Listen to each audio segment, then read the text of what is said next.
Welcome. This will be my video on The Walking Dead final season, season 4, Telltale games from 2018.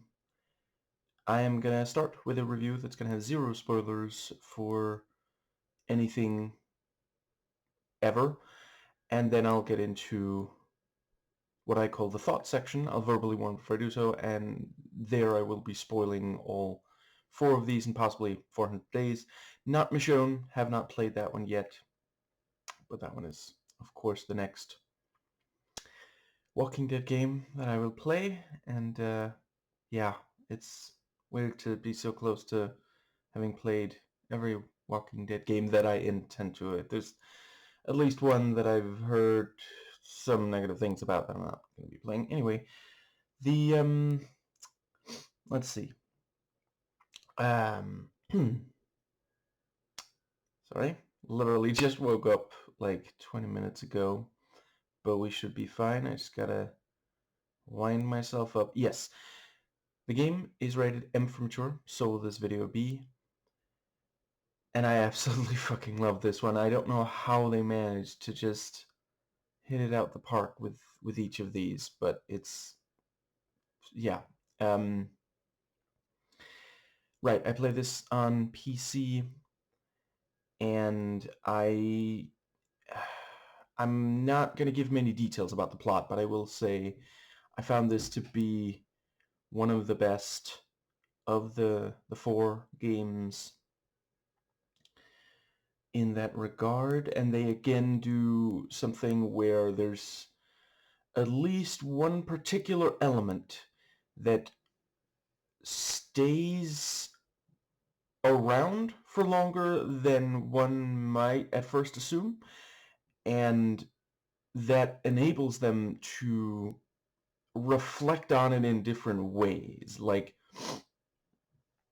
it does not disappear from the game the way that, over the course of these, there's stuff where it's like something will, yeah, stop being the case during one of the games, which is, of course, necessary. I'm not going to give examples because those would spoil, but, if you didn't have that at all, this is the kind of game series that, similar to other Walking Dead media, you don't really want to end up feeling like, oh, this is just going to be around forever. That's part of the appeal of these, of, a lot of horror media in general. But, yeah, I've made my point about that. So, I don't think I want to give away exactly who the player character is, but it is the choice they made there did make a lot of fans happy, and I will say overall I think the balance comes out right. But there are a couple of aspects here where it feels a bit like almost an apology for A New Frontier, the 3rd season, as these games are referred to as. And I appreciate that a lot of people did not particularly like New Frontier. I thought, yeah, it was in some ways an improvement on the first 2, but I do get why, yeah, if not for a few specific things in that game, I would prefer the first 2 to it. But I've already made an entire video on it, so I'm not gonna go back over all that stuff. But yeah, I do think ultimately they make sure that it's not just fan service that we get in this game. This has several of the best characters, in my opinion, of these games and 400 Days, the DLC, and the things you can say, the way you can affect the relationship is some of the most compelling this was a very, very strong finish. I don't know yet, since I haven't started playing, if Michonne at all touches on the story told here, but whether or not it does, I think will be good. It's I'm not going to give away how it ends, but I felt satisfied as if a full story had indeed been told. And I think, yeah, so this is the one that adds the most new features of any of these. And I felt they did a really, really solid job not overloading it. It's still, as I've said in at least one of these videos before, we don't really want these Telltale Walking Dead games to become Resident Evil, Left 4 Dead, Contagion, something like that. As great as at least some of those games are, I can't speak that much to Resident Evil. I haven't really played the second one and demo of 3 and Survivor. For if anybody else even remembers that fucking game exists. I had a certain fondness for it. I don't know. I appreciate why it didn't appeal that much to people who wanted Resident Evil to be more like the second one. Anyway, yeah, that still does not happen. And I'm also very happy to be able to report, like the third one, and unlike the second, and like the first, this did not feature a single mechanic where I was just like, I don't even know how, am I even doing this right, or is the game just eventually just being like, listen, let's move on. You're never gonna get this right. The square you had to assemble at a specific timing in the second one. Anyway, one of the things is collectibles, which is the kind of thing of like, the first 3 did not have that much that like accomplish the things, if anything really, that you can with collectibles. One of the things is, of course, that, so I personally am still not replaying these games, but before this one, the reason to replay them was to see the different branching paths. And now, in addition to that, you also have the fact that, you can go around, collecting. Because at the end of one of the episodes, it will tell you if you did collect everything and if you placed all the collectibles that you got. And it has you interacting with the world in a way that you're not used to in these. You're gathering something that isn't going to help you win, but is just like appreciating the world around you. And considering how much depth there is to the world in these games, that is really great. And yeah, there's a thing or two more that I cannot say without spoiling, but I thought it was a really inspired choice to include. And other than that, we have this is the one that has the closest to a sort of free combat. The way that, in the other ones, it was very much like essentially on rails. There'd be the occasional shooting gallery, and, that still pops up here. And I'm not saying that it was necessarily a problem for the others, but I do think, 4 games in, it was necessary for them to do something. I wouldn't rule out that at least some people said it's still not quite enough. I forget if I've read that about this or if it was something else by Telltale, but I remember reading that at least some of their later games, and I do appreciate, so like I can never remember if yeah, right. For those who don't know, my wrists are too fucking sore right now to look this stuff up. But the first of the Walking Dead games by Telltale was 2012. So 6 years later, it's good to have some more. But I remember for at least some of the early ones got praise, understandably so, and some of the later ones by Telltale, forget if it was this from particular IP, people were like, you're not bringing that much new to the table, which, like, when you are making games for so long and when you're making so many in one particular franchise, yeah, personally, I did think it was just enough, and it again is like, these are not supposed to become like, you know, I don't know, let's go with old school games where it is very gameplay heavy. These are meant to focus on choices and character interaction, and that isn't lost. In fact, I felt it supported it because, like, when you are going up against walkers, you actually you feel like you're doing it for the other characters. There's still not.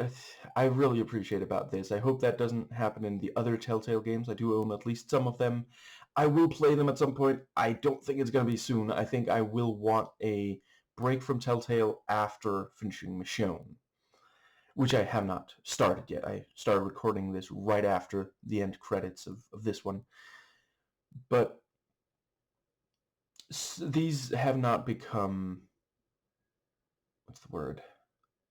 It's escort missions, but there are times where they could, and they get one of the few good things about escort missions is that it can make you feel like, oh, I am protecting characters that I've grown to care about through the narrative. And we do have that, even though, yeah, you already know. I'm pretty sure babies come out the womb being like, please don't ever make me play through an escort mission. We all know what sucks about escort missions. But the combat here, so I think I'll get the very straightforward one out of the way. You do still sometimes shoot, and in this one there are times where you're the one who decides when to draw the gun, when to, like, iron sight aim. Let's go with that. It's close to that, at least. And I thought that was a really good choice. It's, again, this thing of, like, because that's making the choice, pulling a trigger is making a choice between one life and the other. And the other big thing with combat is that you can sometimes walk around, and some of the time you'll have a ranged weapon for that. Other times you just have the knife. But they've added in this thing where you choose whether or not to go for the knee or go directly for the kill. And going directly for the kill can put you at risk. If you attack the knee first, that will very temporarily stagger the walker. And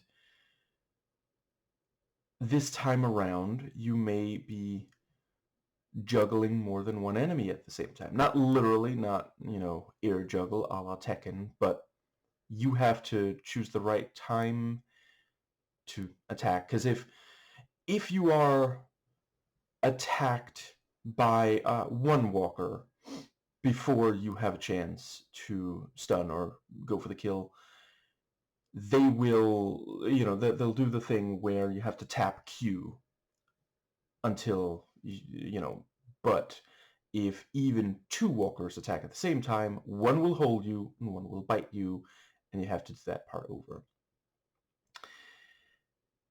And yeah, like the actual ability to stun an enemy and then run a little bit away. There are times where there's so many enemies that you have to stun, run a little bit away, stun someone else, and, they push it just far enough. It's still, I would still argue, you could still hypothetically make these some of the first games you ever play. And still basically okay. You're never going to be really, really deep into combat and then fail and then have to do a ton over. Like, if you fail, you might not have to take out more than a few enemies before moving on to, before you're back to the spot where, yeah. And I think that pretty much covers the new features, at least what I can say without spoiling. And, right, other than, so I was saving this for, one of my favorite new features is what they've done with the camera, because it is no longer as static. And I don't think that it was a huge problem in the others, except for a couple of places, but I've already talked about, so what they've done here is you control the camera whenever you can, perhaps not whenever, but the vast majority of the time. If you can move somewhat freely, you can move the camera as well. And basically it is the classic, let's see, I think they do call it 360 degrees. You can be walking towards the camera, you can be walking away from the camera. You can spin it 100, entirely to any, and that means that it is finally much easier to look at what you want to look at and, stuff like that. Which again, it wasn't a huge problem, but I do think it was definitely due for that change. And it also means that they're actually now able to do this thing where at the end of a cutscene, the camera, that it won't necessarily tell you, okay, now you can move, but you'll very quickly be able to do so. I was a little bit surprised the first time it happened, but yeah, something will happen, and then the camera will rest on the back of the player character, and then you can move freely, including the camera. And I think that pretty much covers that. Right, I do appreciate that this is longer than the third one, and I appreciate, this time I actually did get around to it faster. I've been trying to play a little bit more. I'm trying to figure out exactly how much my wrists can handle of me playing video games, and there's also one or two other video games that I am playing, but I played a little bit less so that I had more time for this. This was definitely the most simply cannot put it down. I have to see how this ends of the 4 games and the DLC. The controls are also, slightly improved and still without becoming like complex. This time around, sometimes you will be asked to combine shift with Q or E for especially strenuous physical activities, which it's not like difficult, but it makes you feel like, oh, this is a bigger thing I'm doing here. They have added, and this is something I'm really, really glad they, when you have the choice to make a decision that's going to have consequences with a physical interaction, not dialogue, with dialogue, a lot of the time you can tell, you can deduce it, but there is an indicator. This would have consequences if you do it. Sometimes you don't. It's something that you can simply choose not to do at all. Sometimes it's just telling you, hey, once you do this, you're going to move on to the next area. And I'm sorry, that did happen in, I'm not sure 1, but 2 and 3. There were times where I thought, oh, I'll do this and then I'll move on to that other thing, and then it just progressed the game, and I was like, well, I kind of wanted to see what that other thing would do. So really appreciate that that's here. And the this was the one where they did the best job at not simply relying on, it was really only a thing in the first one, but in that first one, boy, did they like that thing of, hey, this is a tense situation, tap Q until you fill the thing, and then it'll prompt you to press E once. It's still around, but they don't just constantly do. And that's another thing. During combat, stunning for the knee is E, and going for the kill is Q,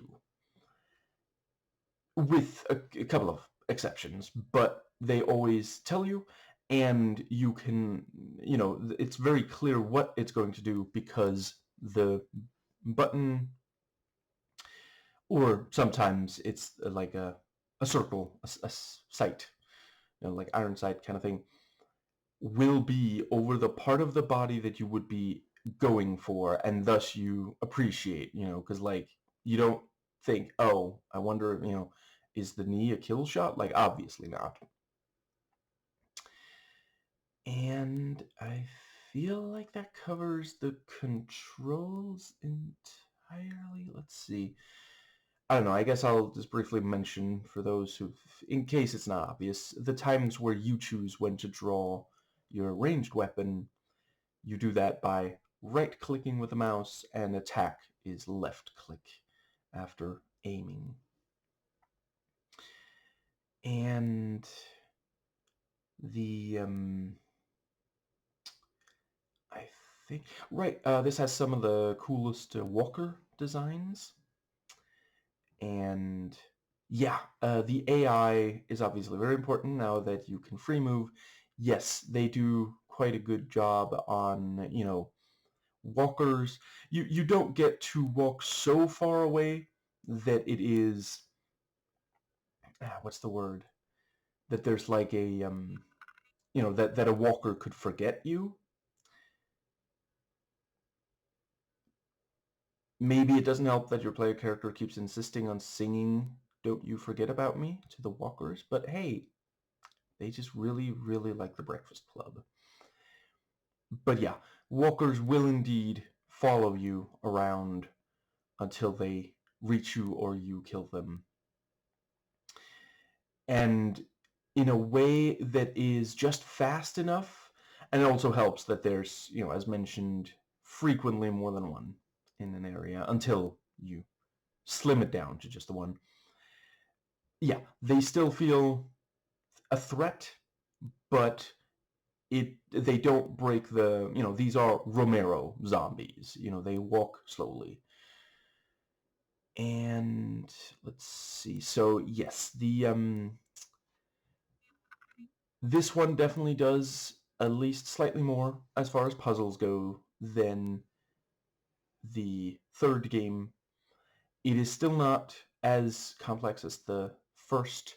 It is fairly close to the second, and I do think that is a good place to land for this franchise. I mean, I will always really, really love games where they do have deep puzzles, Penumbra, Amnesia: The Dark Descent. I am playing the Amnesia sequels. I own them. I just gotta get around to them. Well, I was about to say Soma, but that one does pull back a little on puzzles, and I do think it makes up for it in other respects. But again, I did an entire video on it. The Rusty Lake franchise, I love puzzles, but these games I do think work best when the focus is on the decisions, when there's not really anything distracting from that. And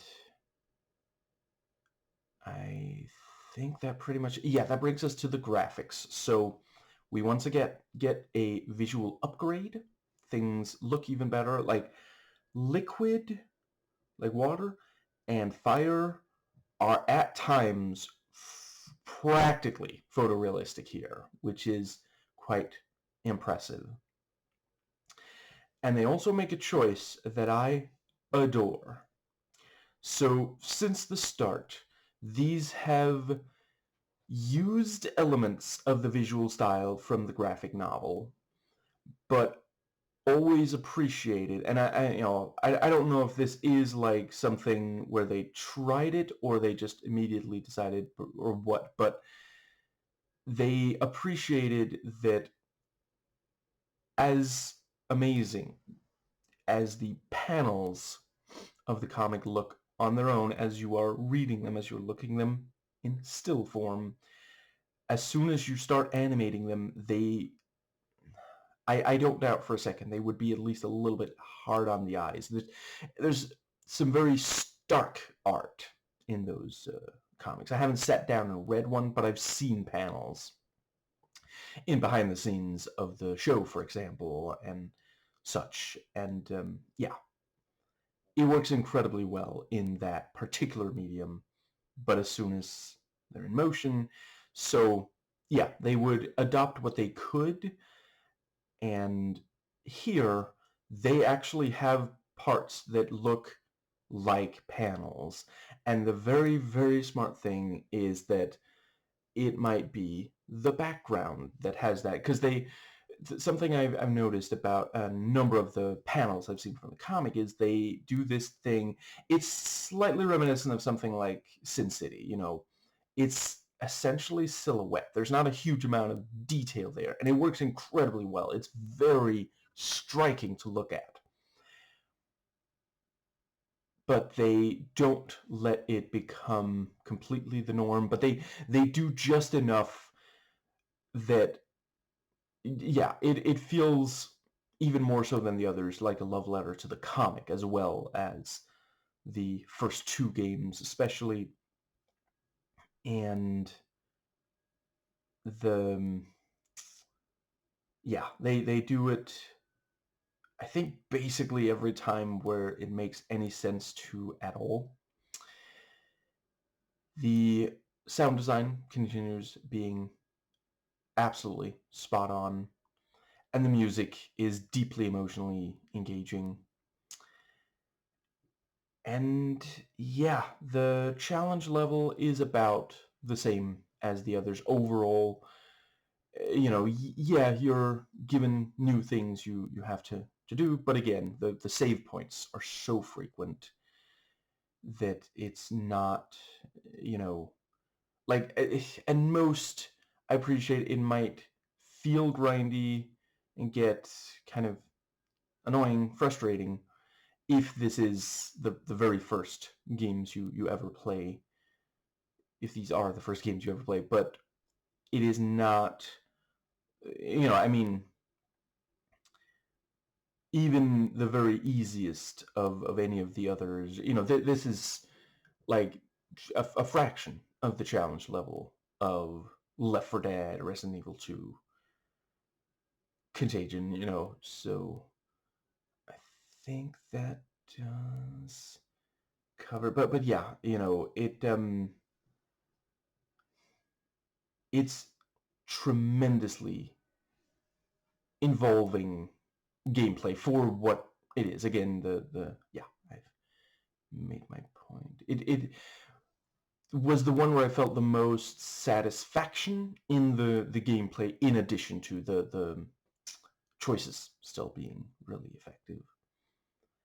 And right, this one I thought handled achievements the best. There are still ones that are just for like, okay, you completed this amount of it, but then there's also, they tend to reward curiosity. If you try to click on at least anything that does not, like, as mentioned, there are some of the interactions that will change something, and it'll warn you before. You know, I wouldn't rule out. There was at least one that I chose not to do, and I wouldn't rule out there might be an achievement for it. But it wasn't the direction I wanted to take the plot. It wasn't something I wanted. Yeah, but I'll mention it in the thoughts section. Anyway, let's see.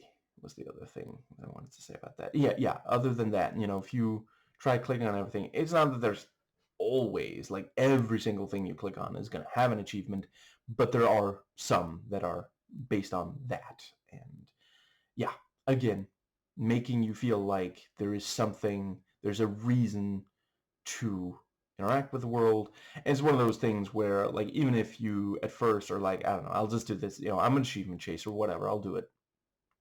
I think most players, if you are letting yourself be swept away by these games, it will make you feel a stronger sense of accomplishment.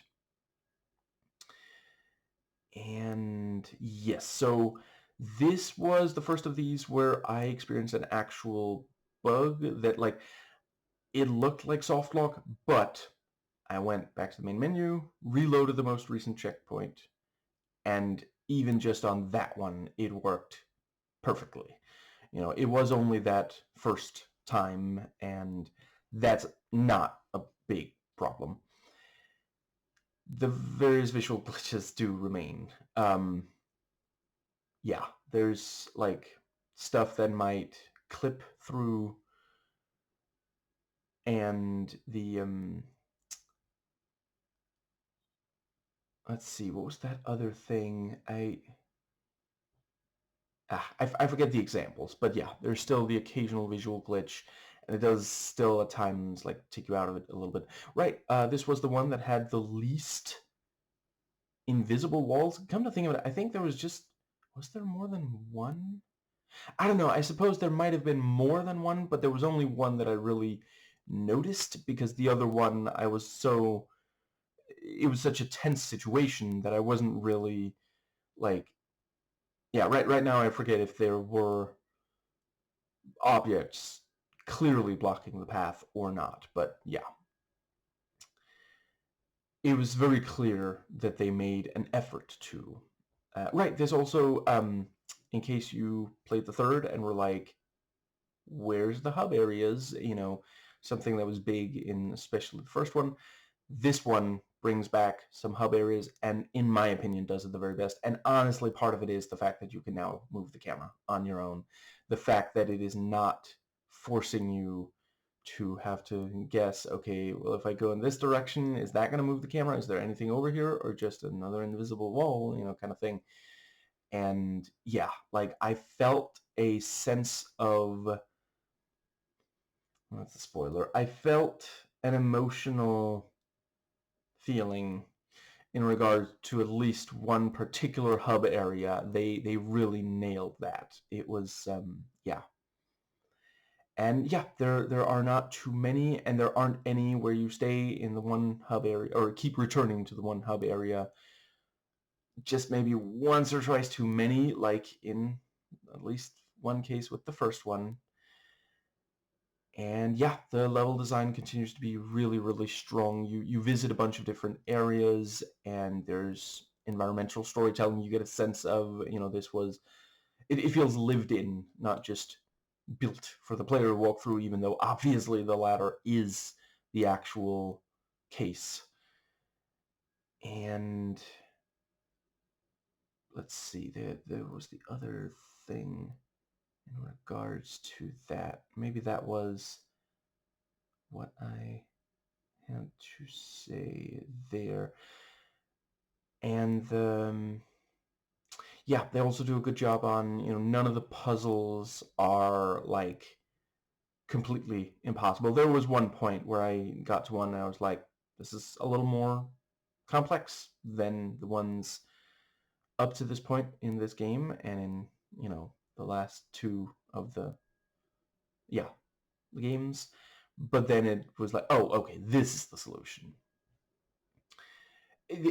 I would definitely say they put in an effort here, and in the third, and the second, to make sure the player's never stuck as such. And yeah,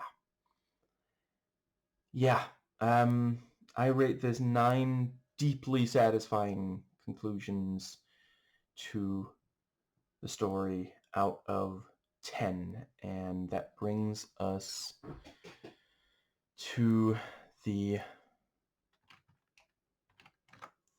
let's see, yes, there we go, the thoughts section. So from here on out, I'm spoiling everything about this game, and hypothetically, potentially, we'll see about the first 3 and 400 days. So yeah, I think I will start by briefly going over, so obviously, one of the single most important things to note about this, now that I can talk spoilers, is that Rosie is the goodest girl in the world.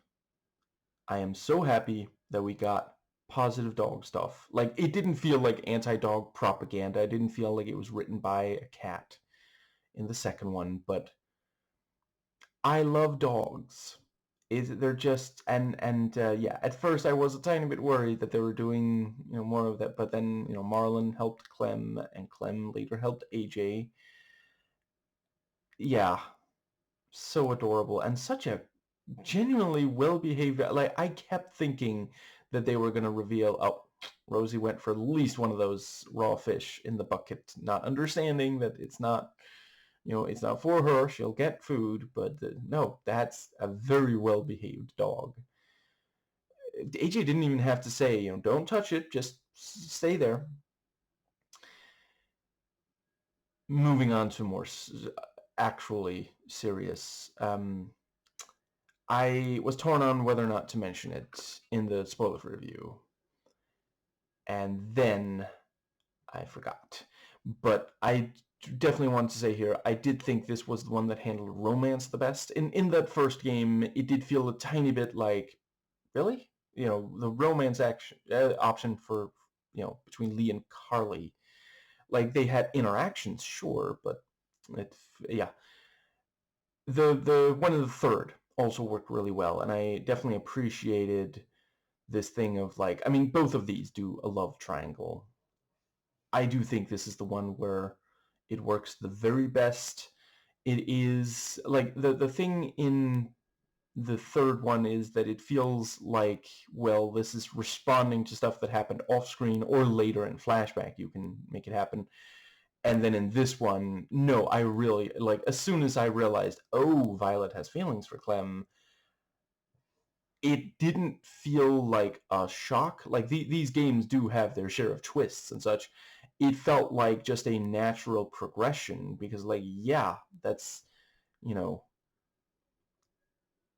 it really worked with the different, yeah, the interactions up to that point and the way Violet was characterized and such. And I kind of loved that this sapphic romance, I don't know, it's possible in other, I'm only going to be able to comment on my own branch of the path of storyline. In mine, no one side-eyed it. Like, not one person. And I appreciate that's also because, well, she used to be with Minnie, so everyone in school already knows she's sapphic, but that was genuinely, I really appreciated that. I used to be very much let's see. I feel silly even admitting it, but I used to think that if you do LGBTQ plus romance in media, there has to be at least one bigot. There has to be some problems that are specific to it being sapphic. And then I heard LGBTQ plus leftists, many of them right here on YouTube. Crap. Okay, it's saying something about problems with the quality. I hope it's not too bad. I'm afraid there's not really anything I can do. At some point, I will get a new computer that will hopefully be able to handle it better. Anyway, yeah, LGBT plus YouTubers who are leftists talking about, like, well, yeah, I mean, sometimes it's good to talk about the problems that are faced by them. But, sometimes just having an actual story where LGBTQ plus people get to be happy and are normal, although that's such a weird word. It's not a very normal word, but you do have to normalize it. You have to make young people who are struggling with it appreciate, hey, it can be good. It doesn't have to be a problem. And this is something, I've come to appreciate more in recent years. For a lot of LGBTQ plus people, found family is more important than biological family, because a lot of their biological family have rejected them because of their LGBTQ plus identity. And found family can help. We all need community, despite some, people preferring individualism. Like, that's not gonna make you happy, but yeah, you can find family. And sometimes that includes a romantic partner, not always, and sometimes multiple. There's nothing wrong with polyamory. It's just about how you practice it. Same as monogamy. But yeah, I really, really appreciate it. Like, everyone immediately accepts. I think wasn't there even one person who said it's nice to see Violet smiley, and it's nice to see that you, Clem, are making her happy. That was really great. Yeah, I think those are right. So one more overarching thing, and then I'll get, I appreciate that maybe I don't need to give you the full play-by-play, but I will, just in case you're interested. But so one of the elements that is like ongoing, that, one of them's Violet and Clem together. I suppose we can also separate out another of them is the Texas 2 kids, but teenagers. But yeah, Texas 2 itself, I really appreciated it sticking around. And it is one of those things where, by the end of the first, I realized, oh, this is going to stick around, isn't it? Because there's the thing about, placing collectible. Oh, wait, was that the end of the first one? Actually, I think I missed at least one collectible in the first one, but in there was the second one that I realized, oh, we're going to keep going back here. But the way that they would, so in the first one, you spend most of it either in Texas 2 or at least affiliated with, like you go into the place, you go outside the safe zone and everything. But if I recall correctly, I'm fairly confident it is the end of the first episode that sees AJ kill Marlon, at least in my branch. And then, fairly early in the second one, they vote you off the property. And, then I was like, how are we going to return? And then it's, of course, it's when AJ is, we return so they can take care of AJ. And then, it is this thing of like, well, maybe we could earn our way back. Maybe we could convince them, And then in the third one, some people, it's attacked. Some people are taken. You have to go. Or wait, was the third one? I'm struggling a little bit but yeah. And then the fourth one, there at the very end, you return and place the collectibles, and that's capping off the entire game. And yeah, like, I really felt like, well, listen, I earned my place here. And so did the other characters. Clearly, they're all very happy to see AJ return, and there's no sense of like, I don't know about this kid, So yeah, that was a really, really great, and that's, part of the game here is, part of the point of this game is that it really is necessary for them to find a place to belong and some people they can stay with. This is the first of these, and also the last of these. Well, I don't know yet about Michonne, but of the overall, Michonne is a spin-off of the main series. This is the first where it is so much about finding a place where Clem can stay. The third one also had a theme of, can we find a place where we can, stay for a very long time. And, it came up in the first two, but each place turned out to not really work for that, for one reason or another. Although, the second one does end with us going back to House, but it was not as big of a thing as, and then in this one, like, essentially, yeah, very, very early, we go there, and the rest of it, we are either going back there, protecting it, returning, yeah, those sorts of things, and yeah, because, like, they deserve a conclusion, and I love that they're at the end. It's like, okay, so, we scouted, we saw some people over here, let's find out if we can trade with them, not are they dangerous, but, and that's the thing, like, because another theme brought up here is, can the world go back to the way it was? And, people trading instead of killing each other, trading with instead of killing each other, is one of the things, it's crucial to our ability to coexist, and that's something you see in a lot of indigenous people. They traded with other people near them to an extent. I'm not saying that it was, I'm not, unless people say, oh, it was like perfect before.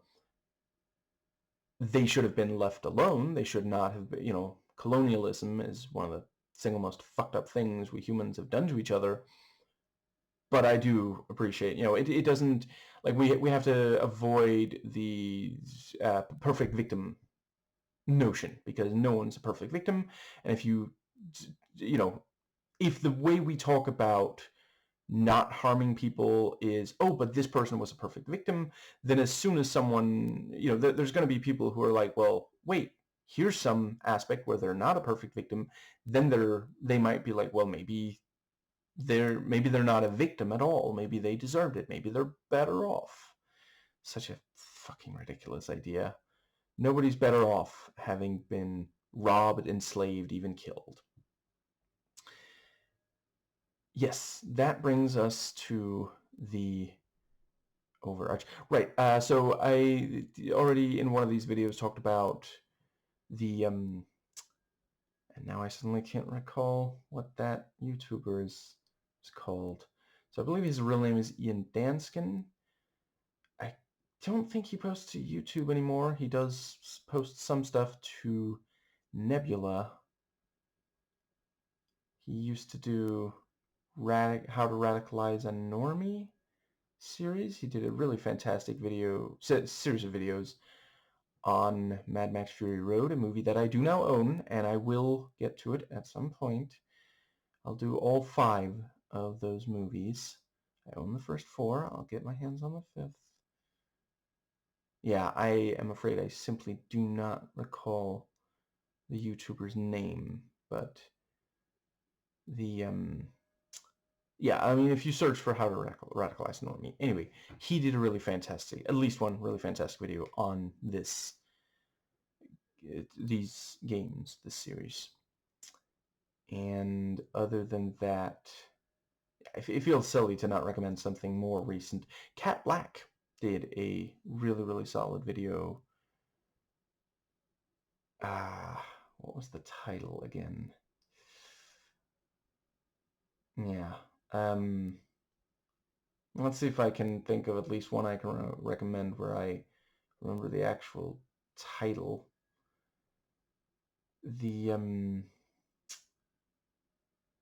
Okay, I don't think that's happening right now. I'll see if I can get there by the end of, anyway. So, I'm going to talk about my branch in this game, set in a world almost as dangerous as Trump's America with his ICE. Hitler had his brown shirts, Trump has his brown pants. So, I think I will, yeah, so one of the first things to talk about here is, of course, this really clever, I did not want to give this away in the actual spoiler-free review, but I love that you tell AJ rules, and it's this thing of like, oh, you already told him the rules, but you're starting to say it, and then he's finishing the sentence, so it is, yeah, and the theme of surrogate parenting, kind of thing, of trying to make sure someone is ready for this world, but also keeps their soul intact. It is the strongest of any of these. And yeah, I mean, AJ in this game is younger than Clem was at the start of the first game. And we're also spending more time, you know, come to think of it, maybe we do spend about the same amount of time with AJ close by in this as you do with Clem close by in the first. Anyway, it's very yeah, it hits really hard. I'm a tiny bit torn on. So the ending of the third really had me thinking that this would start with me finding AJ, and then when this starts, Clem already did. But it is there. It's the ranch. It's the flashback near the end of the game. And overall, I do think that was the right choice, and also because like they have so much to get to, they hit the ground running as they do in all of these, and yeah, it really is. Yeah, so we immediately get a sense. Yeah, they've been on the road for a while. Like it's one thing that they've been together for a while, but they've specifically been on the road for a while. And they almost immediately start talking about like it would be great to find a place to settle down. And they also do a really great job with the fact that this, AJ is starting to form his own identity. So every so often, there's the thing about like he no longer wants to be called Goofball. His, my name is Alvin Jr. He's reaching that age where he's asserting his independence, and that's a really big thing. And I don't think it was a problem in the first one, but I do really appreciate that they're not just redoing, in retrospect, the first one, Clem tends to go along with almost everything Lee says and does. It's more that we're thinking, we're wondering, what is she thinking? Because sometimes she'll go quiet, and yeah. And then in this, it's more, AJ will actually say, why does that make sense? Which is also because they have him at an age where he, that's an age where I've heard from people who studied this and parents and such, that's the age when children start asking questions and not immediately accepting everything they're told. And yeah, so but yeah, in the car, which we see again, I thought they did a good job of making the car have weight, several tons, in fact. Even though we actually don't spend very much time in it, we're driving it there at the very start. We crash it not very long after, and then it only reappears in the flashback to the ranch. But it's mentioned once or twice after that, and just there's the thing about I'm glad we're no longer in the car. That car was a death trap, stuff like that. But yeah, so they and immediately, it is a very striking image of this small child clearly comfortable with this revolver. He's spinning the cylinder, and what was the line? Yeah, we as Clem get to mention it, and I think I just said, "What are you doing with that thing?" or something like that. And he said, "Pretending we still had bullets." And there it is. Like it's not a toy to him. He appreciates the weight of it. He just wishes they still had bullets. But yeah, he is like, he's not being careless with it. Like hypothetically, let's say he was like, I don't know, let's say he chucked it out the window as they're driving. That's like, oh, don't do that. You might need it. If you find bullets, you're gonna want that gun. But right, and okay. So in real life, I am very much, I believe in gun control. The yeah, I'm very, very far left on gun control. Anyway, the if I appreciate some members of minorities do carry in order to protect themselves and other members of their community and other minority communities from law enforcement. It's funny, conservatives used to be okay with, well, perhaps not when it's minorities, but they used to be very pro Second Amendment, and then suddenly law enforcement shoots someone and claims, oh, it was because of the gun, and then you see the video and it's like, the fuck are you talking about? But yeah, suddenly they're more dedicated to bootlicking than yeah. That's a video that let's see, man carrying thing recently made a video. I think it is titled "People Somehow Still Defending This." And there's a line in there where it's like, I mean, if law enforcement shoots me, I don't know, maybe I deserve it. Which, like, I mean, I don't know that I've heard one directly say that, but that's like kind of implied, right? At this point, like, why are you saying, like, watch the fucking video? Like, we all can see clearly this was, this was not the ICE officers just defending themselves. They didn't have to do this. They felt like it, and they did it because they, feel like they can get away with it. And so far, that seems to be the case, which is incredibly fucked up. Anyway, yes, in media like this, I appreciate, okay, you'll want a gun if there's walkers everywhere. I love that he calls them monsters because it's, again, yeah, at that age, you probably would call them monsters instead of walkers or muertos. And it also means, you know, when he shoots Marlon, he says, but he was a monster. Because, I mean, did Clem talk about the delineation between walkers and humans who do evil? And, like, it is also, I mean, a case could be made that, so let's see. Before I say, yeah, a case could be made that some people, under certain circumstances at least, at the bare minimum, behave like monsters. And Marlon, I do think, fits the bill. It was just the problem was that he was no longer a threat, and that's, yeah. But let's see. Yeah, I really love the way that they treated this theme of, like, wait, is AJ really Alvin Jr. or is he Carver's kid? Because there is a genetic element to the let's see, is it psychopathy or sociopathy? It's something along those lines. There is some genetic element to it, other than, like, environmental factors, socialization and such.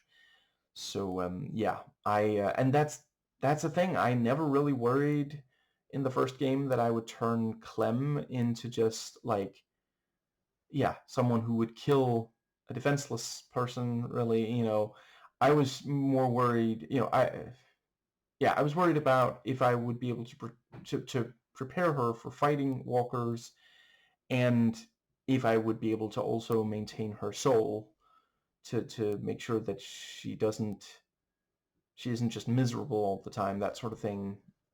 But I wasn't. Yeah, I've made my point. Moving on. Yeah. And we also have the thing about AJ is hungry, which, like, oh, you really don't, a child, like everyone really, but especially children, in the growing, developing age, you really cannot let them be malnourished. That can have serious lifelong consequences, So yeah, we go to the, yeah, and search, and immediately we're seeing, yeah, AJ really does know his, he's keeping just enough distance from walkers, and he's curious but not careless. I did choose to finish off the two walkers, the couple, because I just could not put other people over AJ. I felt very, very protective of him. So yeah, we finished them off, took the key, and went for the food. And Let's see. Right, I really appreciated the contrast between the sign out front. Let's see, what was it again? Something along the lines of, if you're friendly, just whistle and we'll let you in, or something along those lines. And then we get in there, there's a grenade trap. Obviously, I mean, there's two options.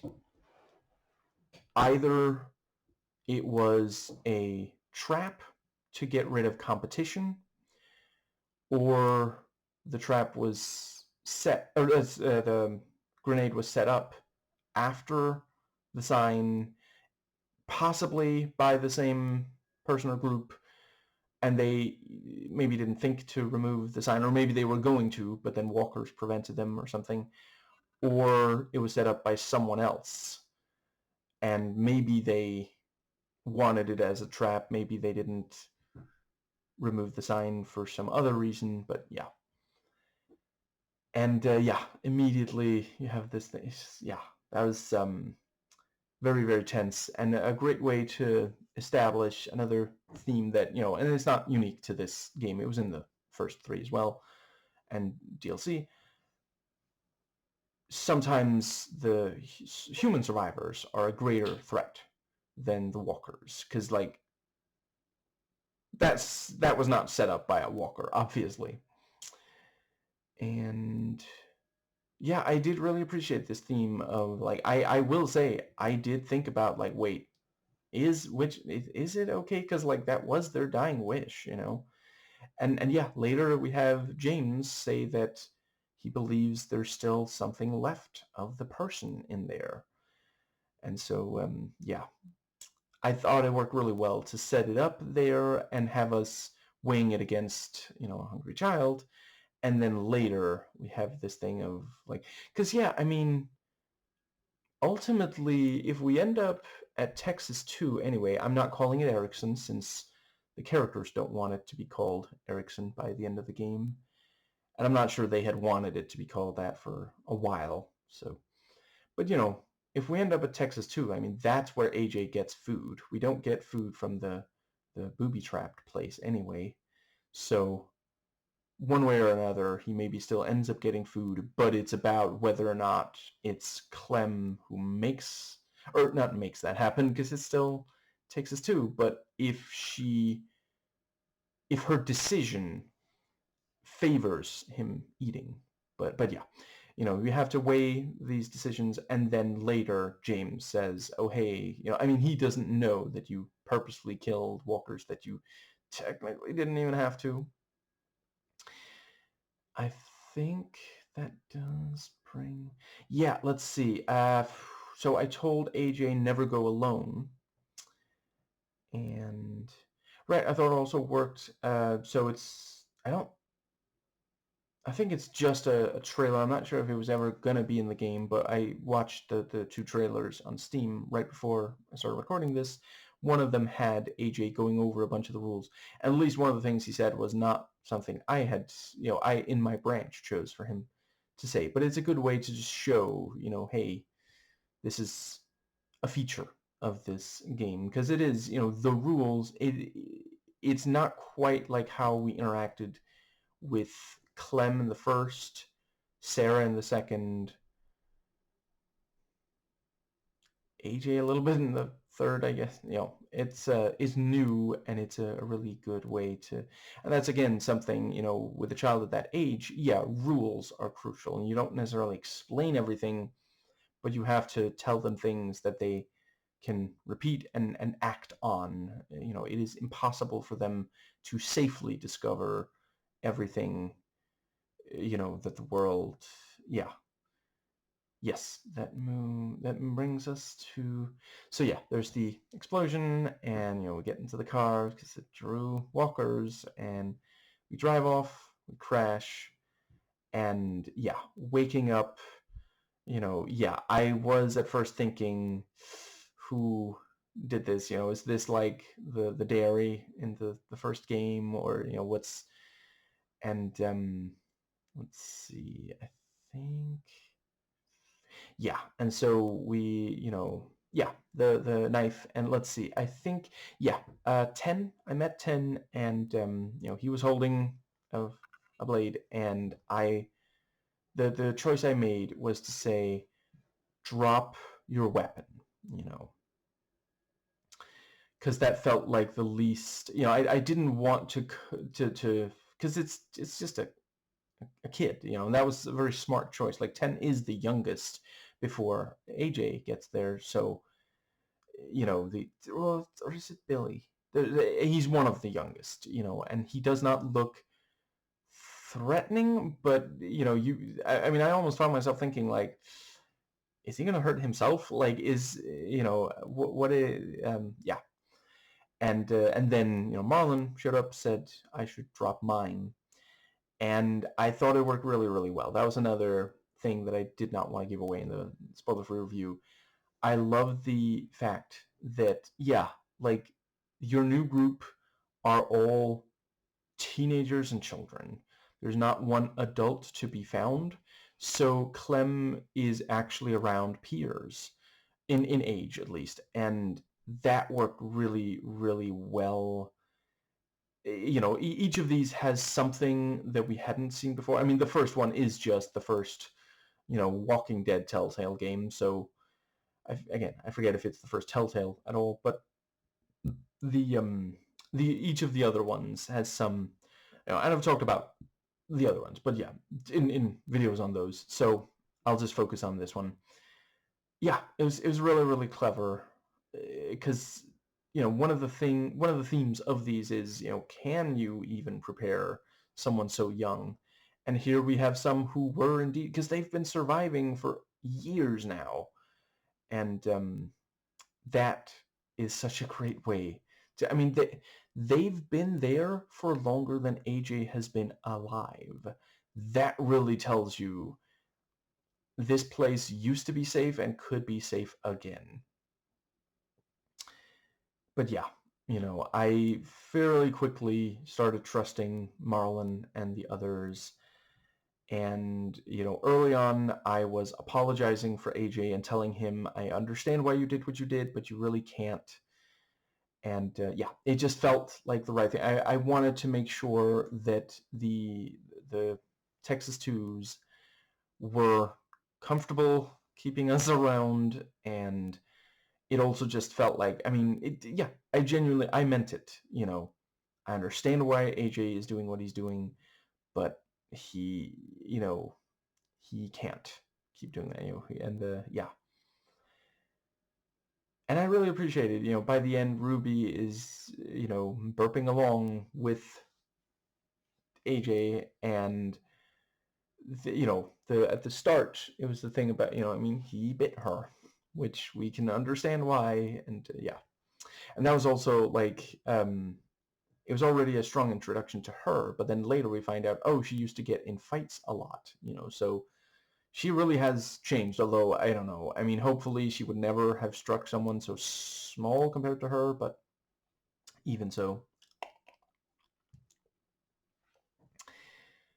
Let's see. That brings us to the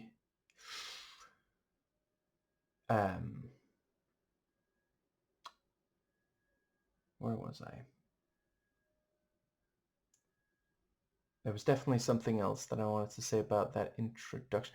Right, so yeah, we were told, oh, AJ's with Lewis. Oh, right, sorry, you're new here, Lewis, down there. And so, yeah, we go there, and that was really great.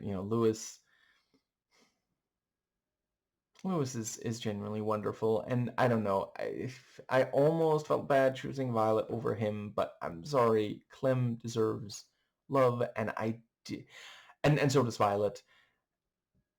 Yeah, it just, part of my decision was Violet was sad and often quiet early on, and it just felt like, listen, if Clem can be a light in her life, then that's really where, she does. Yeah, that's, it felt to me the right thing to do, right? Whereas with Lewis, like, he already seemed fairly happy, so yeah.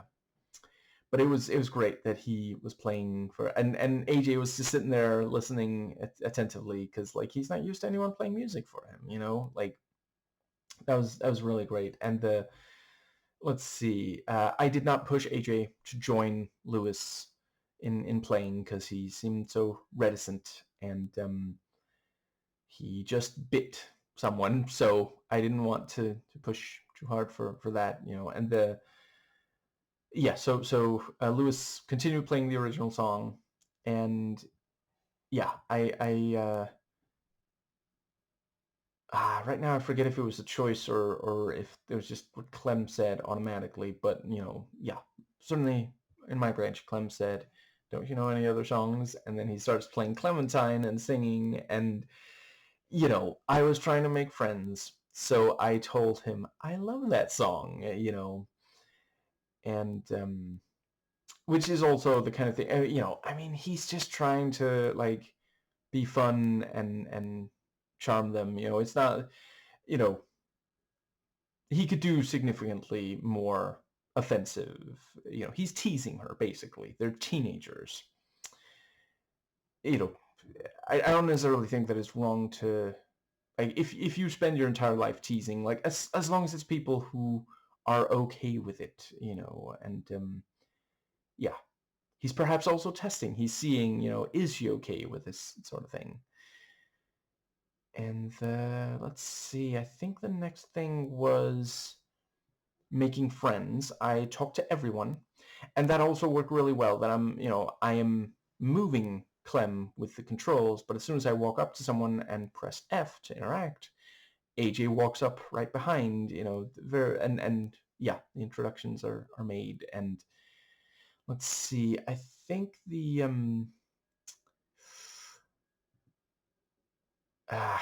I don't have an awful lot to say about the immediate introductions. I thought they did a good job of having each of them have something.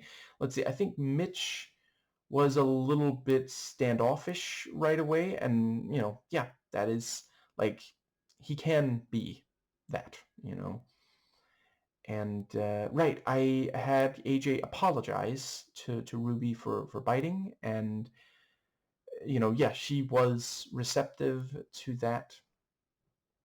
And let's see, I think it was around here that Marlon walked up behind and AJ punched him. And I did like that AJ was like, or Marlon was like, "You sure do hit hard, don't you?" And yeah, I told AJ, you really can't do that, and to apologize, and he did, and that was also accepted. And I think that brings us to,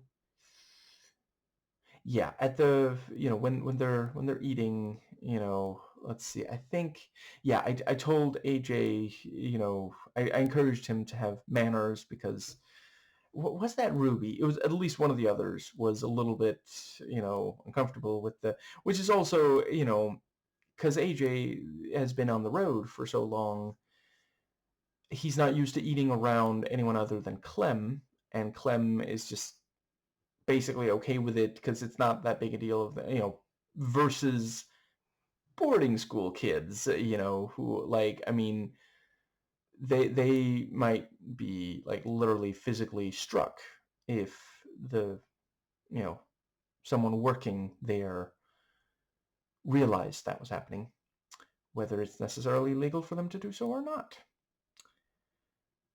Yeah, a lot of boarding schools, fucking terrible.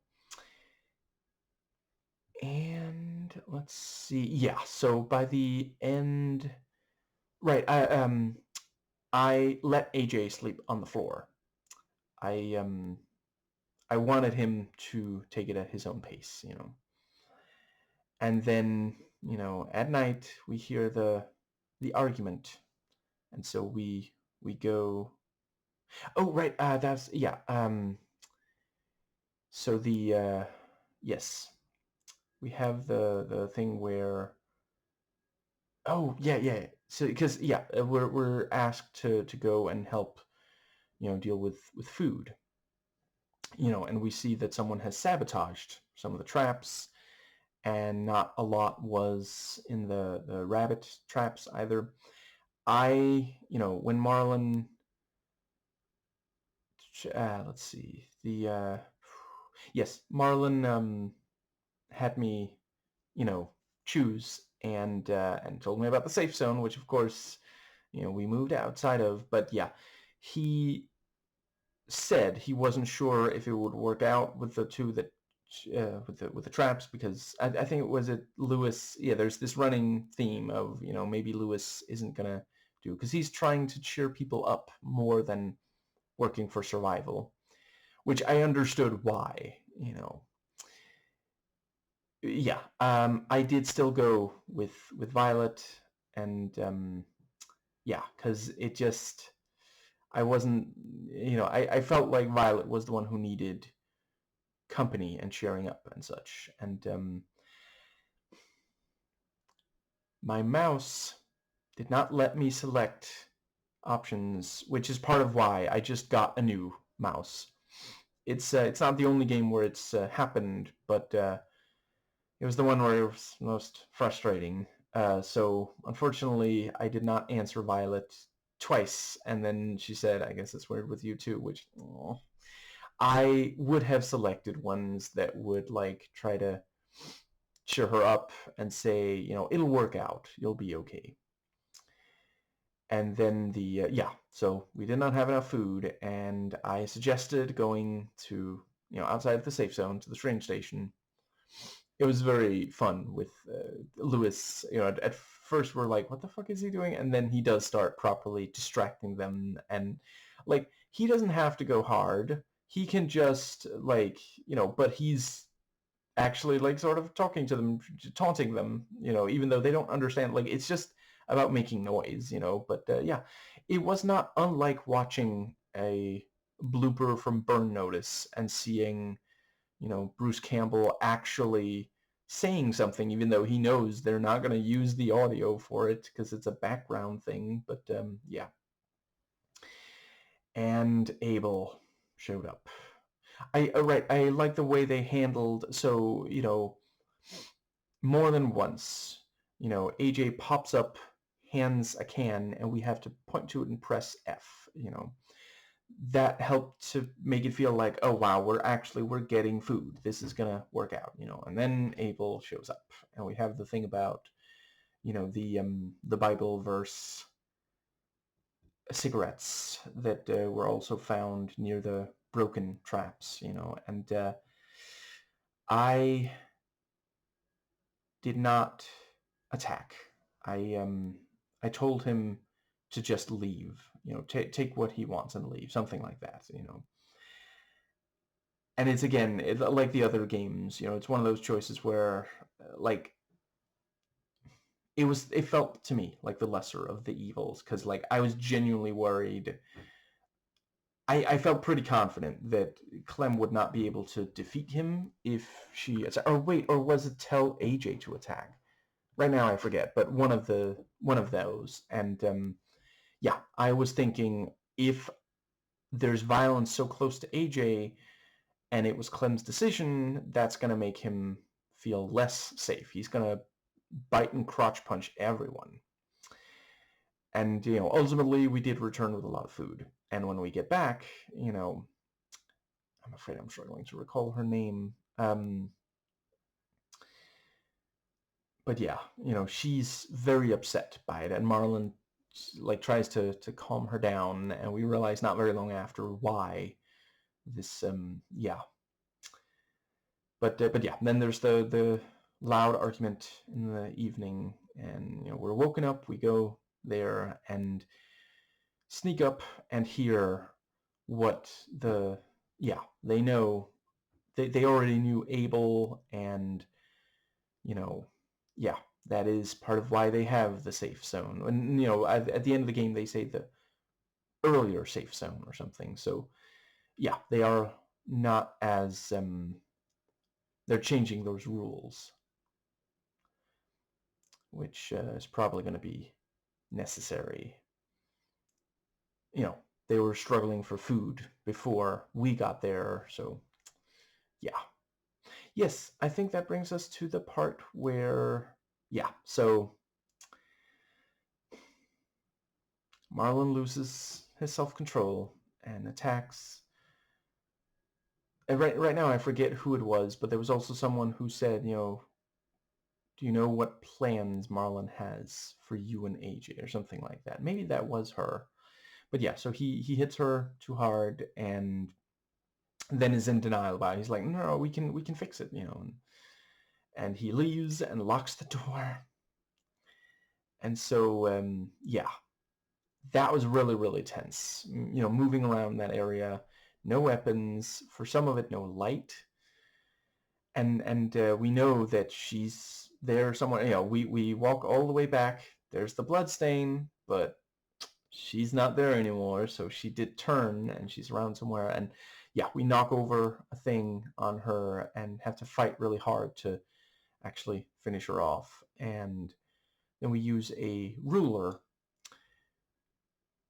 rule to open the cellar door. A term I'm reliably informed is the most beautiful in the English language.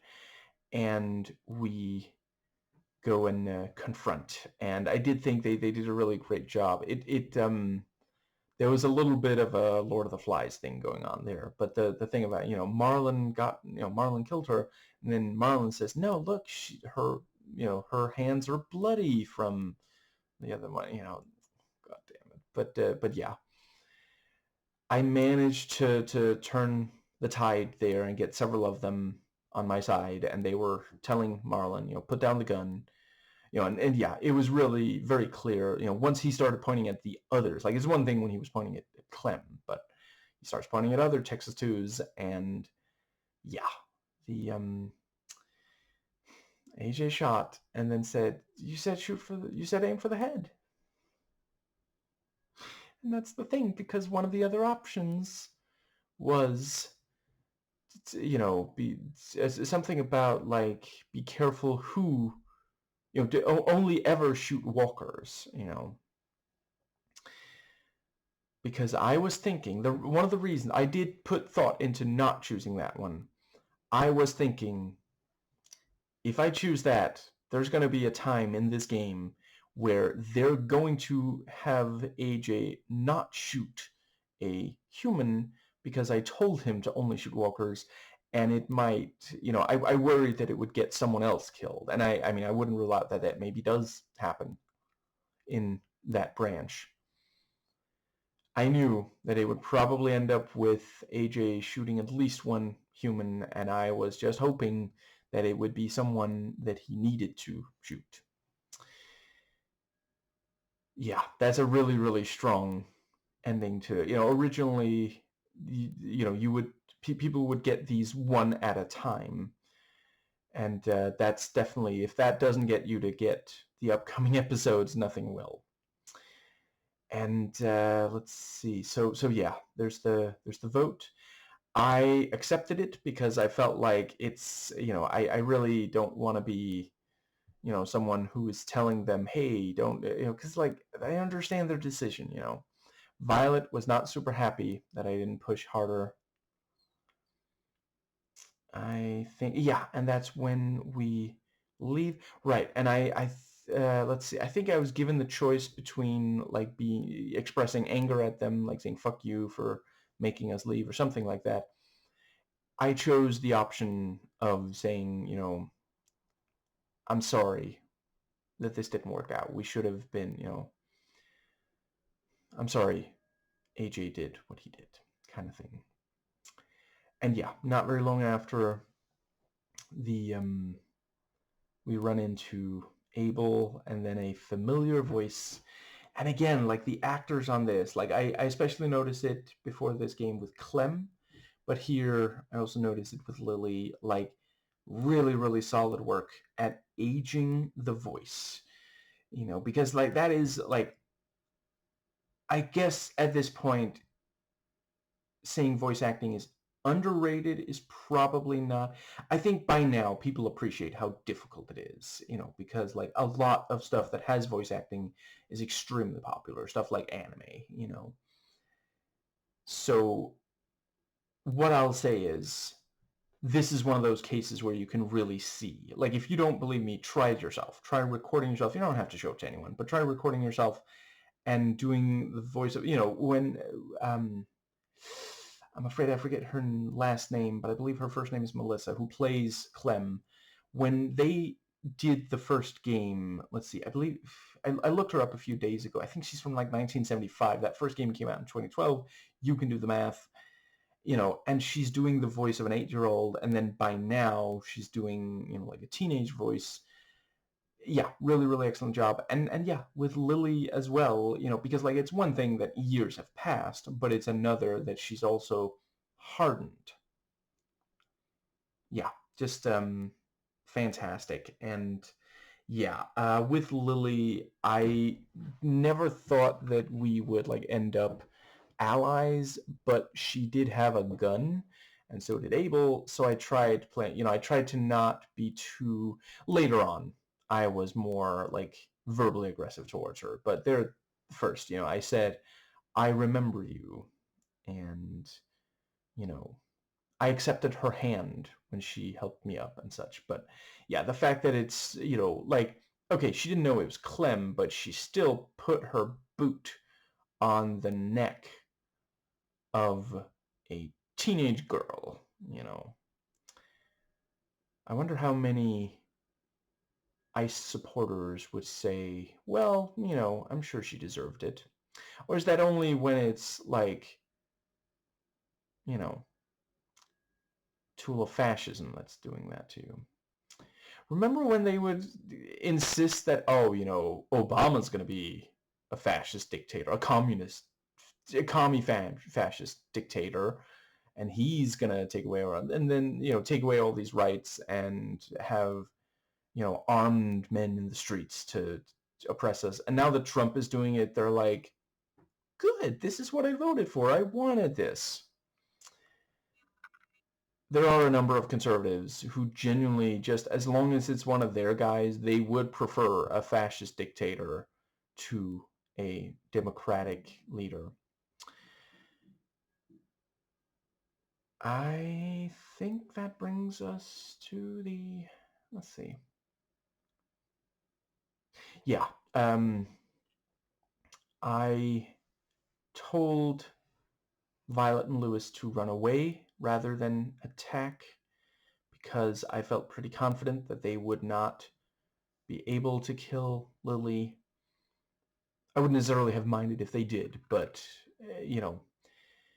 and let's see, the running away, what was the thing there? No, maybe there wasn't really. Oh, wait, was there maybe a thing where I could have attacked Lily and Abel and there's no, wait, no, never mind. Moving on. So but yeah, AJ ends up wounded, and I take out several walkers, and then I try to attack.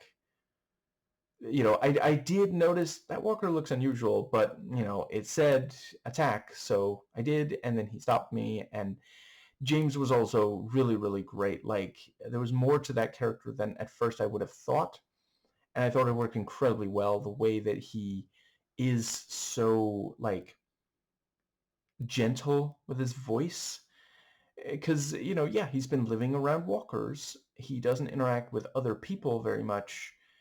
It felt like how it would actually be, and I appreciated this thing of this other perspective on the walkers. And I do appreciate that we did by the end get an answer, like, no, for sure they are not, it's not the same, because AJ looked directly into James' eyes and there was no recognition there. And I mean, it's not impossible that maybe there's something left of them deep down inside, but it's probably so far down that there's just not anything we can really do. That they can. We don't live in the zombie apocalypse. And I mean, America is fairly dystopian right now, but it's not because of zombies. I think that brings us to, but yeah, and the entire conversation with him, you know, yeah, I told him, hey, maybe there is something, I tried to be encouraging again. Oh, right. With Tennessee, I told AJ, no, the fireman doesn't belong to you. I'm sorry, AJ, you have to give it back, because again, like, that just felt like the right thing to do. He has to respect other people's, like, listen, I'm not one of those people who says, oh, if you're homeless, you definitely are not allowed to sleep, you know. Yeah, I mean, at this point, I guess a prison cell is the only place certain conservatives would say a homeless person is allowed to sleep. But yeah, there was a story a while back.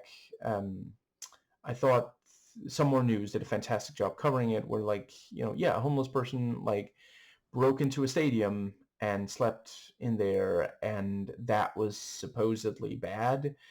Like, he didn't destroy the place. He needed a place to sleep.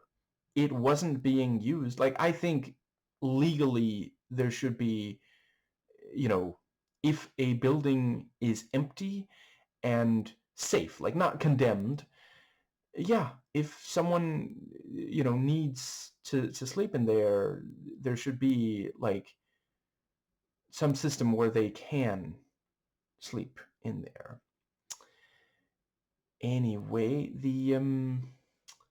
yeah, when it comes to, I mean, these are Ten's toys. They have sentimental value, and I get that AJ, he doesn't really have toys, so he wants them, but it's an age where it's important to impress upon the kid, you know, not everything belongs to you. There are certain things you have to, and yeah, there's a real friendship between AJ and Ten, which I wouldn't rule out. If I had sided with AJ over Ten over and over, maybe they would not have become friends, or it would have been different in some negative way for their relationship.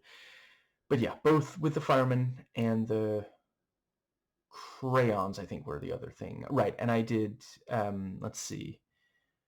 There was the thing about when making friends, I said that it was okay for, let's see, I guess I asked AJ, would it be okay for Ten to draw you as part of the family? Or so, yeah, something like that, And I think that brings us to, but yeah, so James, helps us and explains his backstory. I did wonder if the Whispers were the ones at war with the... Were they given a name? I guess I'll call them lilies.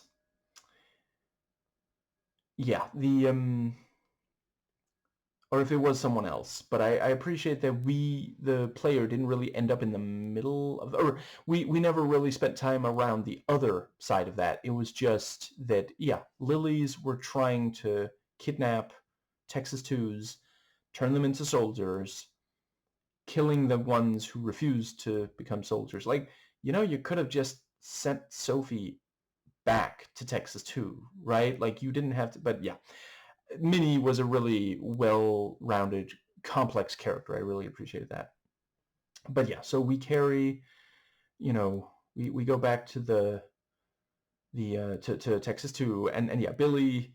Well, let's see. Yeah, I guess he did fire an arrow. He just missed, and yeah, he thought, he thought it was a walker, and then realizes, oh, that's a person with a walker mask, which is perhaps creepier, because, like, he's maybe seen walkers and seen them killed, so.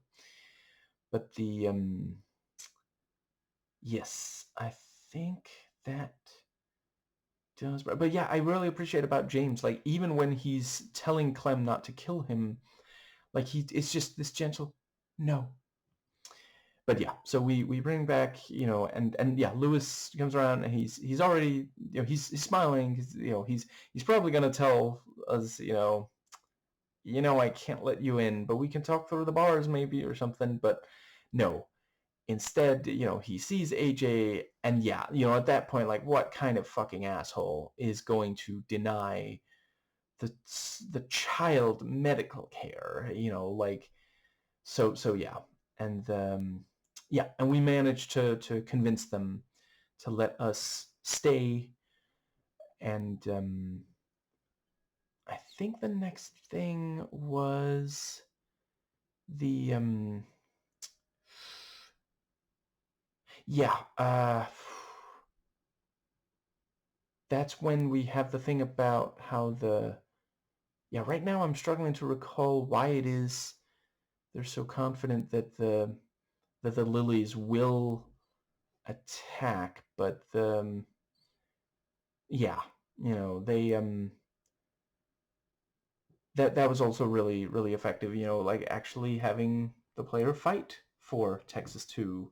Again, the we really get emotionally attached to the place. And yeah, so I had Clem talk about every possible option for our defense. I encouraged Mitch. I didn't tell him that we need a new plan. I told him, hey, keep at it. You'll get it there. Which also, the fact that he used to blow things up all the time. Yeah, kind of potentially, yeah. Oh, right, shit. There's the part where we get to know each other.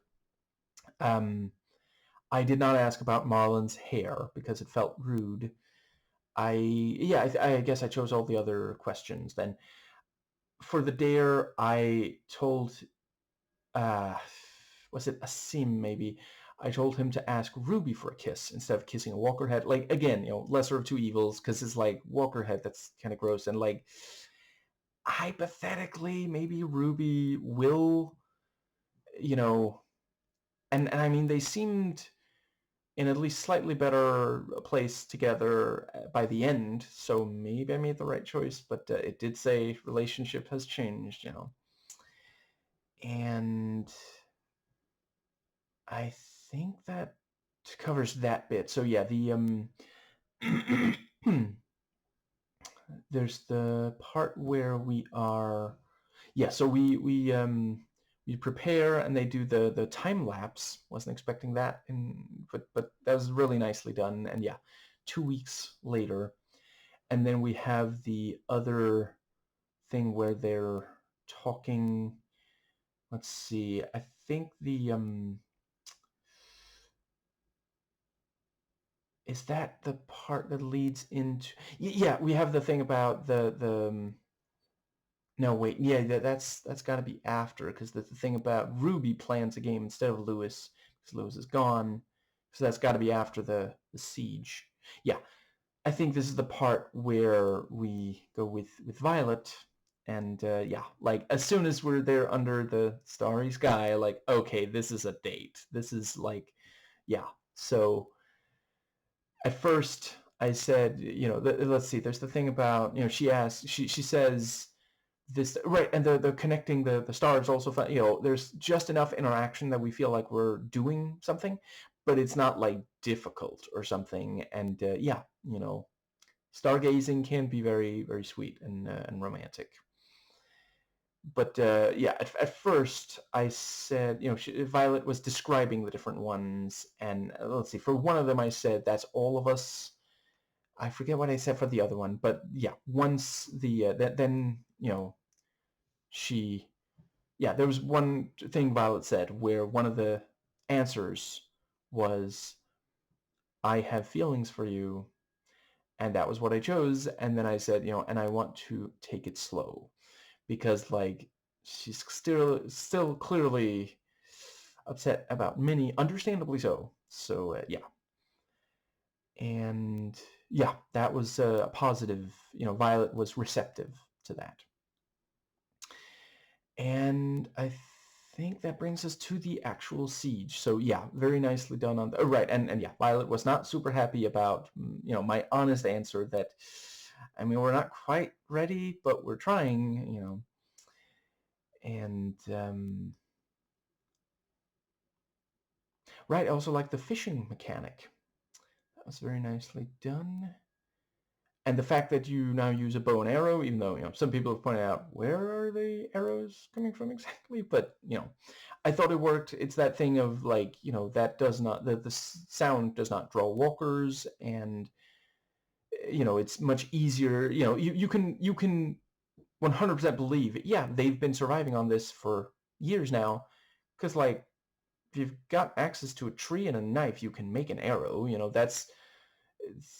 Yeah. So very nicely done on that aspect, because they do also have at least one gun. Marlon had a gun. Right, I did not spit on Marlon's grave. I paid my respects to the various graves. It just felt like, yeah, I don't know. I didn't want to do that, so I didn't. I also did not. Let's see, was it taste or lick the not fungus, mushroom? I wouldn't rule out there's like a hidden achievement for it or something. If I ever play it again, I probably will try. But yeah, I just didn't want, because there were other kids there, and I was like, I don't want them to think or teenagers, I don't want them to think that I'm some irresponsible, oh, I have to try everything to see kind of thing. Yeah, I think that brings us to. Oh, right. I thought it worked really well the way they changed at the end of an episode, as usual, you get this, you get some. Why? Wait, I guess they didn't always, but you get a summary. I thought it worked really well the way they handled the summary of one's decisions here. Yes, the compared to the first three and DLC. Yeah, so that brings us to right.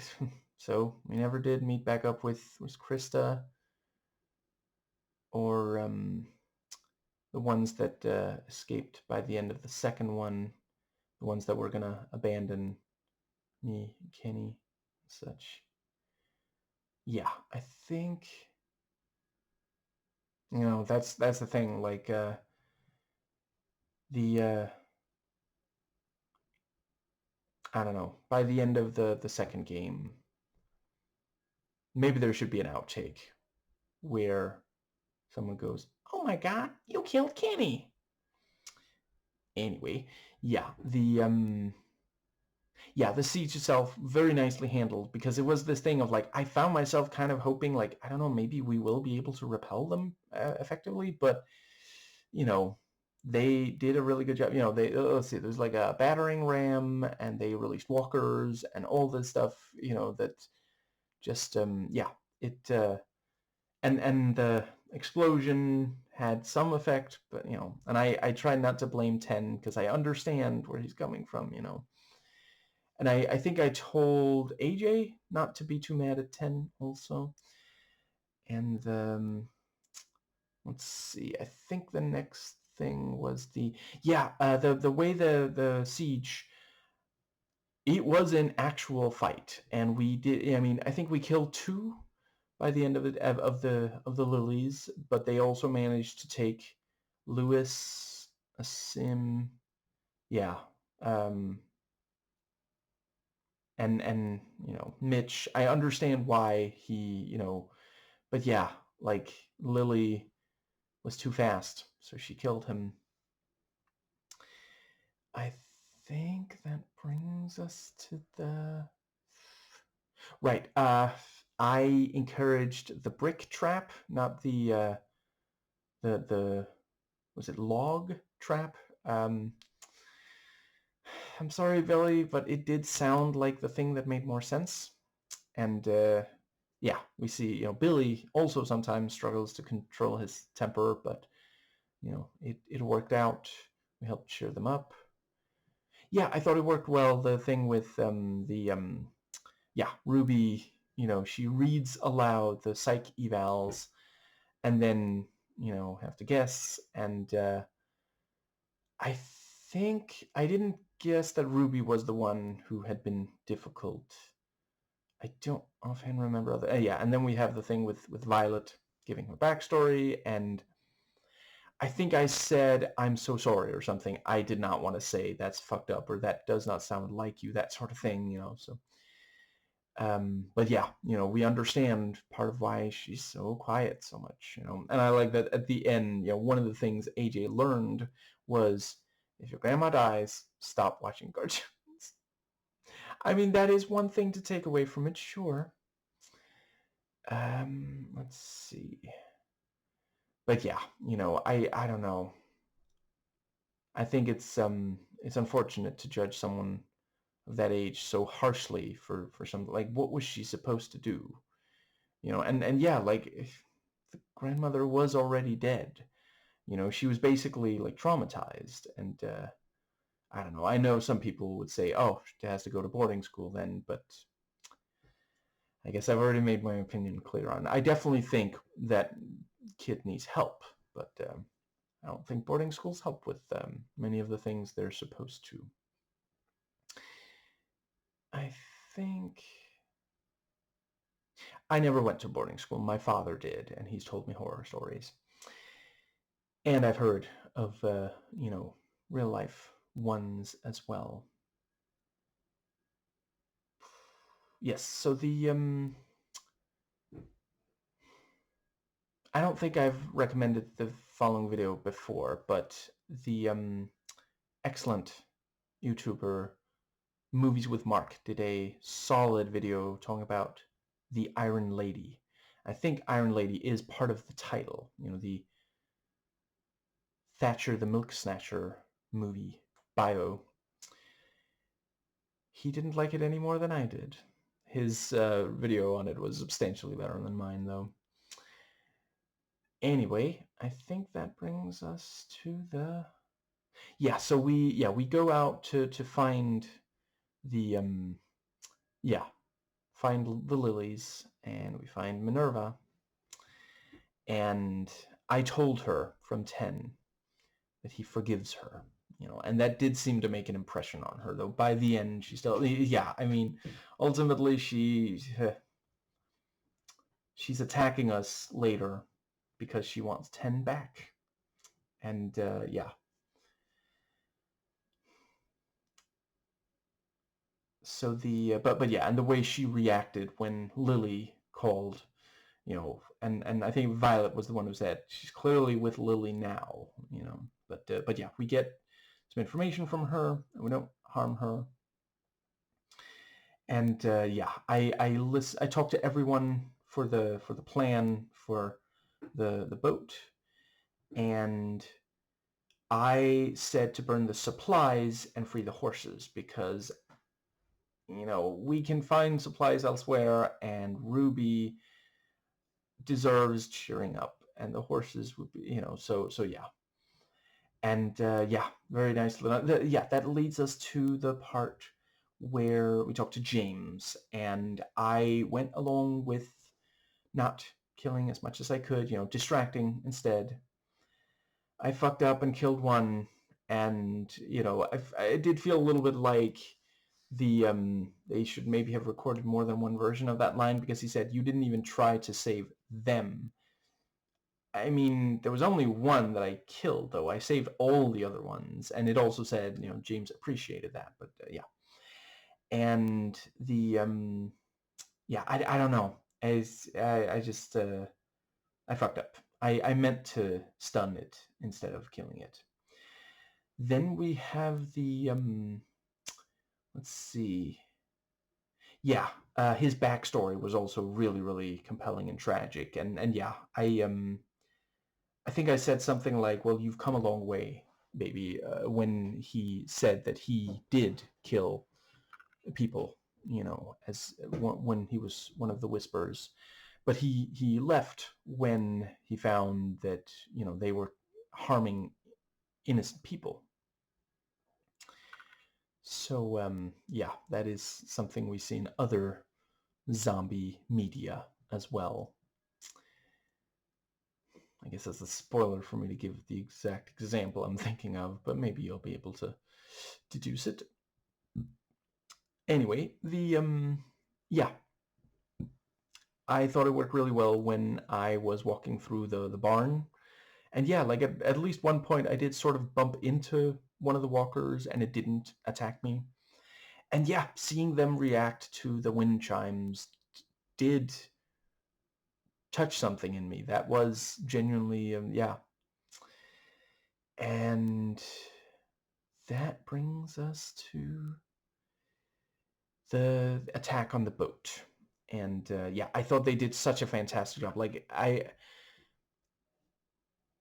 in this entire game, I felt the most in danger of any of them, and it's something that's worked well in all of them. And maybe especially, I never felt as much in danger from survivors as in this one. There was still plenty of walker action, but yeah. Oh, right, the traps was also really, really great. I think that was back in episode 1, but yeah. Yes, so let's see. Yeah, it was a real, like, I felt so much a sense of danger throughout the entire boat bit. And yeah, we sneak through, hiding several times. We kill at least one person on the boat, which AJ points out later. You killed him, but you didn't kill this other person. Oh, right, we captured Abel. That's right. I did not torture him. I gave him a cigarette and some water. I had AJ wake him up. And I did indeed. I finished him off with the knife, as he had requested. I like the thing about, he asked, hey, read one of my cigarettes. And he's like, oh shit, I was hoping it would be something about mercy. That is genuinely funny. There are a number of conservative Christians who act like, oh, if you just open the Bible, the first thing you read will definitely help your life. And it's like, you really have not fucking read the thing, have you? Like, it is so full of stuff that has no relevance on today. And listen, the thing I especially find frustrating is that they don't take it at its context. I love some of what's in the Bible. I love thy neighbor. I think we should all. I would have way less of a problem with conservative Christians if they did actually live up to that. But so many of them, they clearly don't even like Jesus. They act like, oh, those values are woke. Well, they're also Christian. There's stuff Jesus specifically said, but they want to make a big deal out of stuff Jesus didn't actually say or do, but they just like the idea of him saying or doing because a pastor told them at some point, and they listen more to them than follow the book that they say is the single most important book, the one that you should follow. It's stuff like that bugs me. And I just really think the Bible is way overdue for yet another, edition, edit again, because it has been, like, just ask people who've actually done research on it. Significant stuff has been edited out of the Bible. I would argue it is time to remove all the repetitive, tedious shit that does not have anything, all the begatting, for example. Like, nobody needs that today.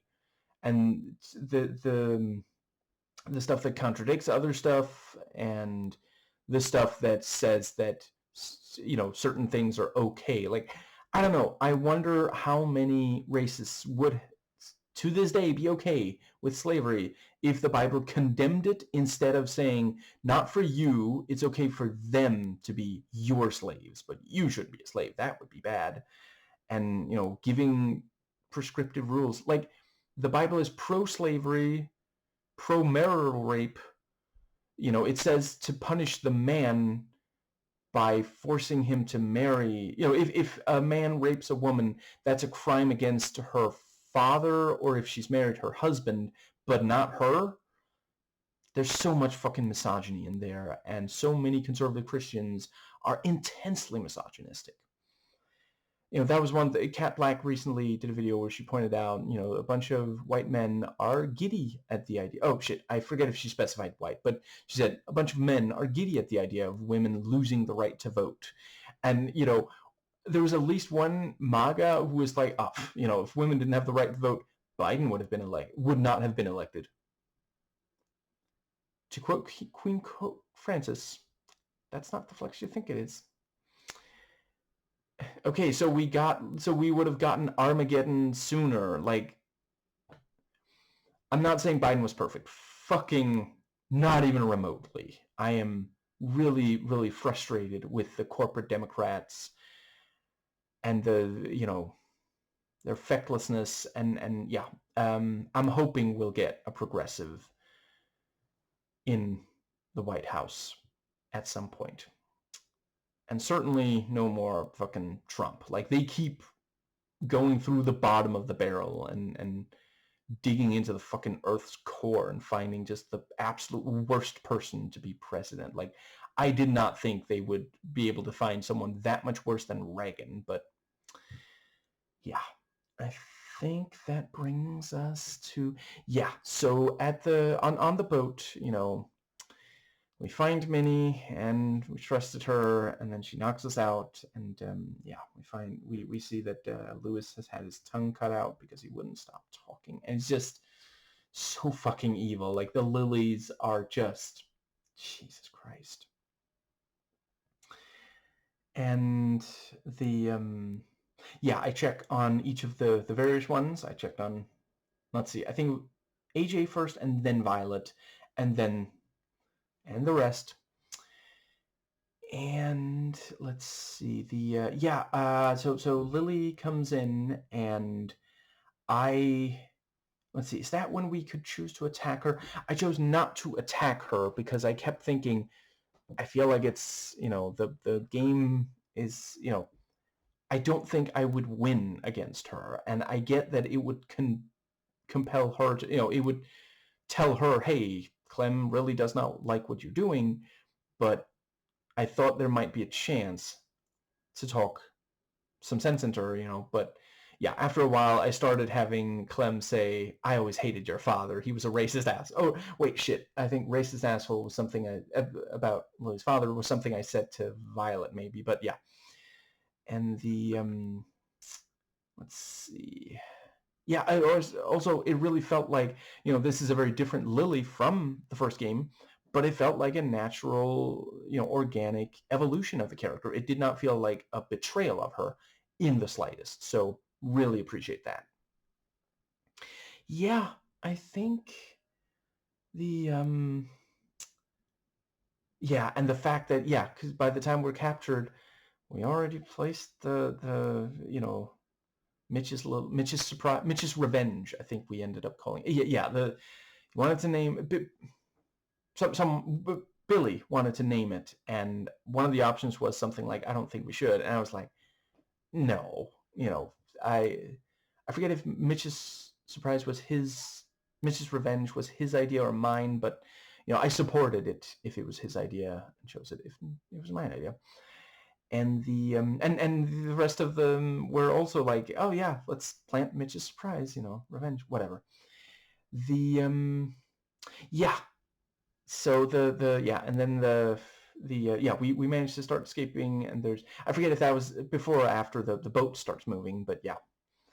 And the yeah, really, really intense when we're fighting our way out. And the one, you know, bug that I thought was soft locking, but you know, I guess, let's see, is it still called soft locking if there is a fix?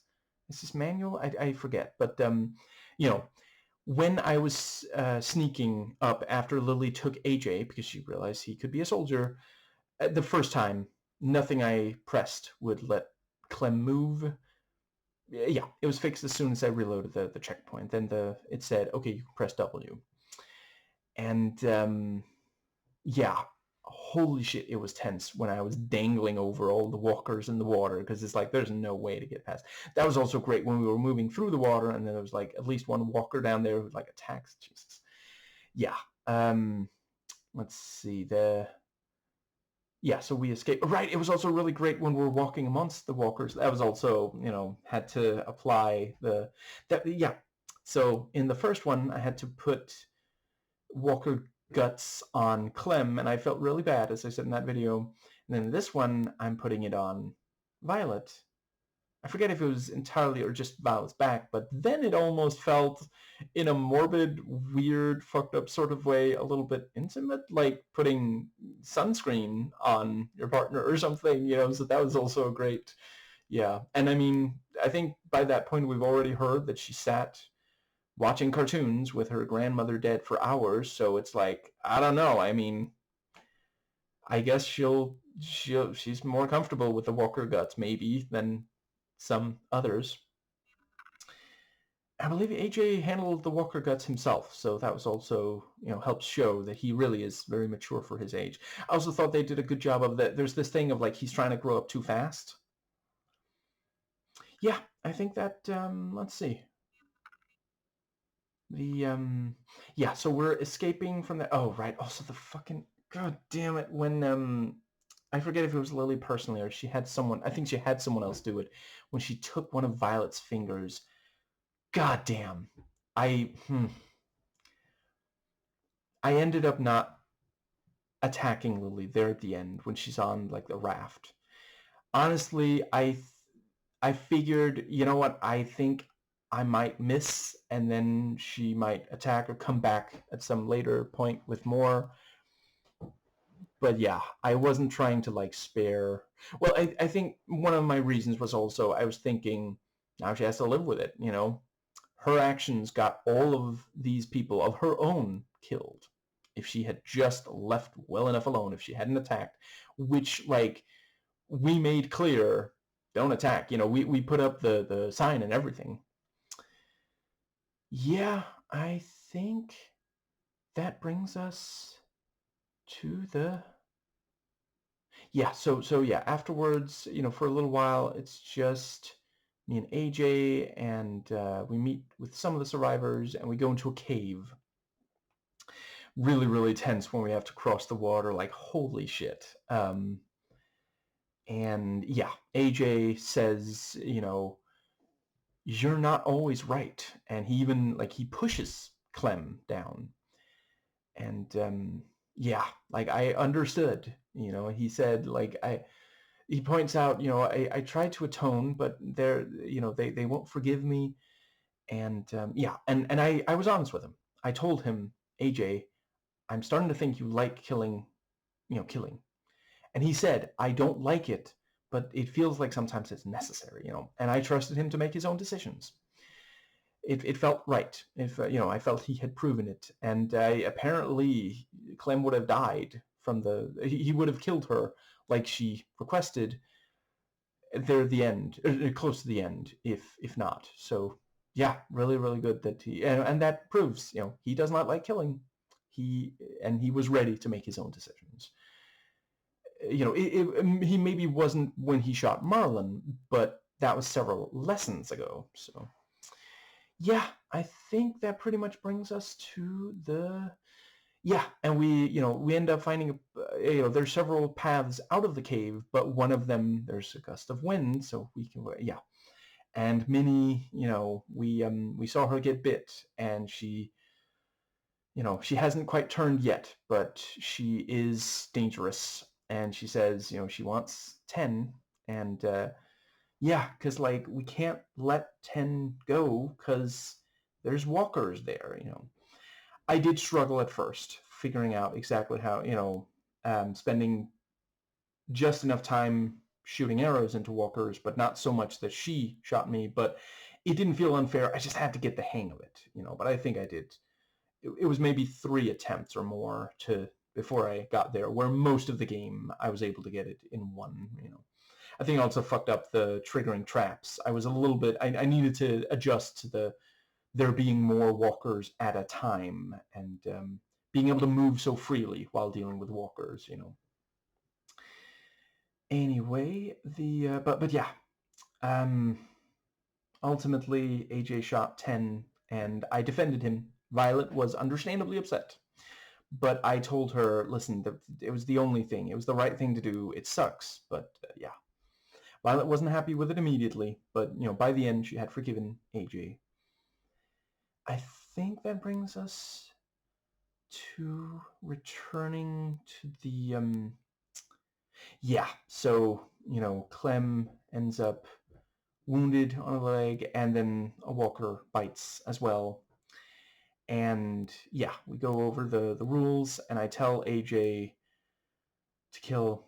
And right, it was great when we were inside the what's it called, a barn maybe, and AJ, I control AJ just briefly, and yeah, he accomplishes all these things, and then by the end, yeah, Clem points out, look at all that you just did without me, and yeah, the fact that we also control AJ there at the very end worked really well. And it's like, it's not so much that it feels like, okay, now, it could have easily gotten excessive, but it's there to convey, yes, AJ can take care of, because he's going on missions without Clem, like, not alone. He's going to go with Violet, but, you know, he is okay with, she's still alive, at least in my branch, but she is not constantly around him. She's going to hang back and plan and mentor, be the leader. Because, yeah. Anyway, I think that brings us to, yeah, I thought it worked well that we don't see what he chops. So I assumed at first that it was the head. But yeah, I mean, they got to it sooner than with Lee, and there's maybe also something about, like, it was at the bottom of the leg instead of, on the arm, so maybe it didn't get to the heart. I imagine that's how it's, yeah, how you're supposed to read it. I think that brings us, let's see, what's the other thing in that regard? When I first saw Clem, there was a brief, like maybe a minute or two, where I thought, oh, so this is like a dream, this is something he's imagining. But then, I thought more about it and also saw the interaction between Clem and the others, and yeah.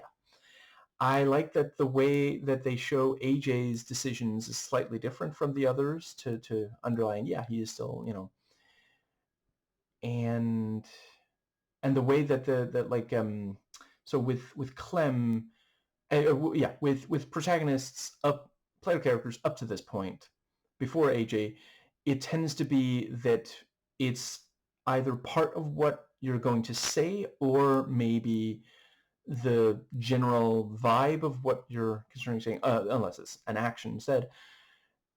And let's see.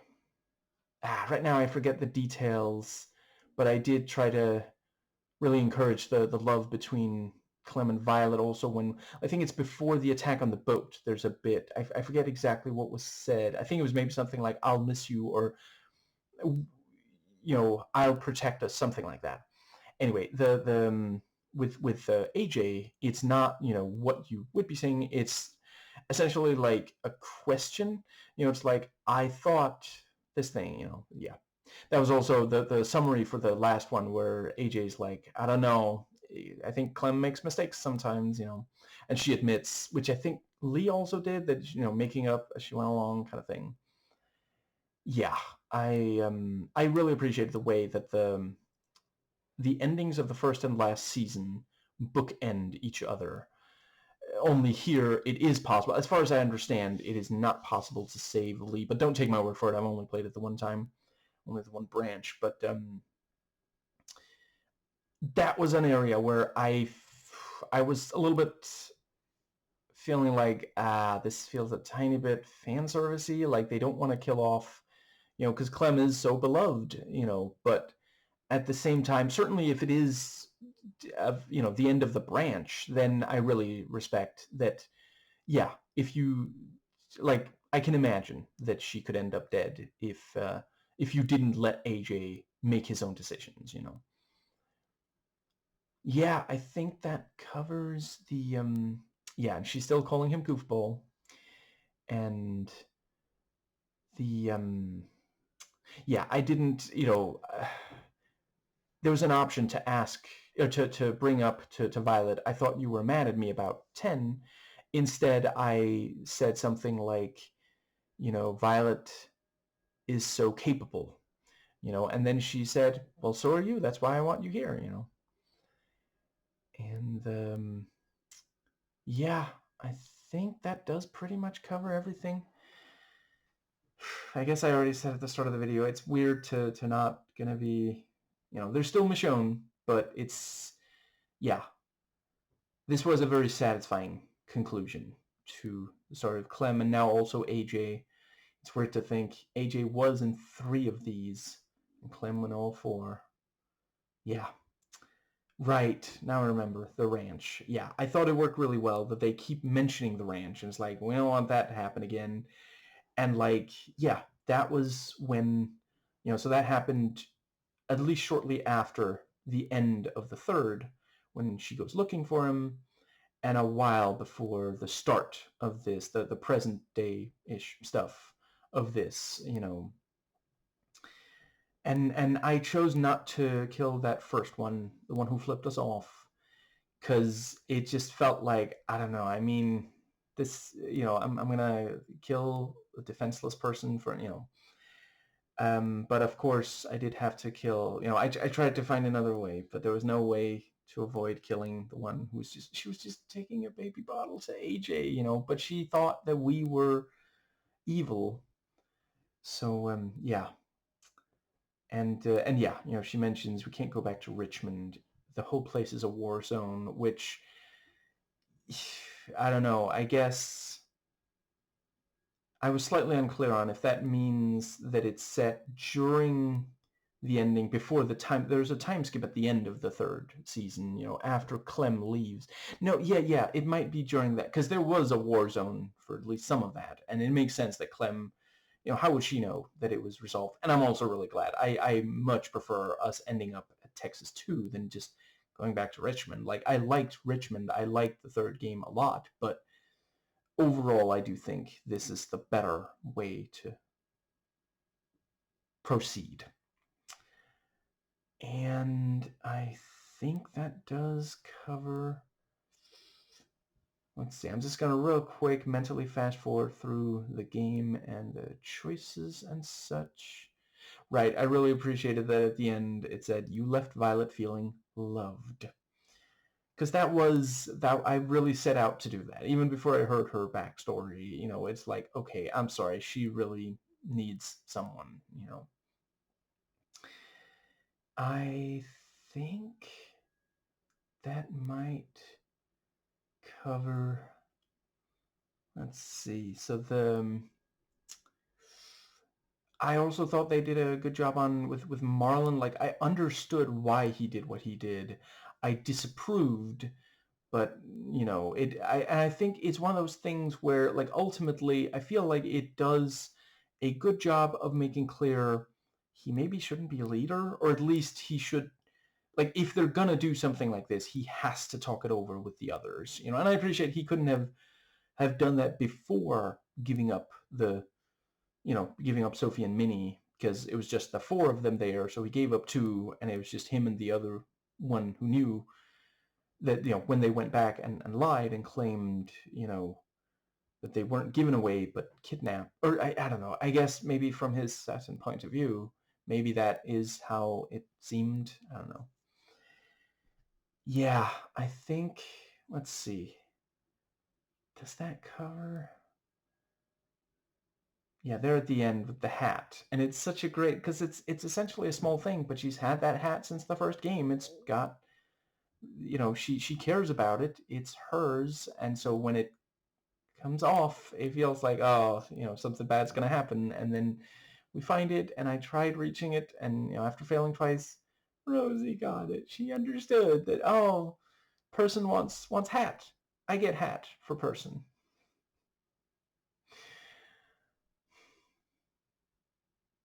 Rosie, Rosie, Rosie, Rosie. And yeah, I appreciated that we got the option to sick Rosie on Abel. I didn't want to do it. It did make me wonder if I was going to be sicking Rosie on walkers. I guess maybe if I had sicked her on Abel, I would also have gotten to sick her on walkers later. But yeah, um, I think that does cover everything.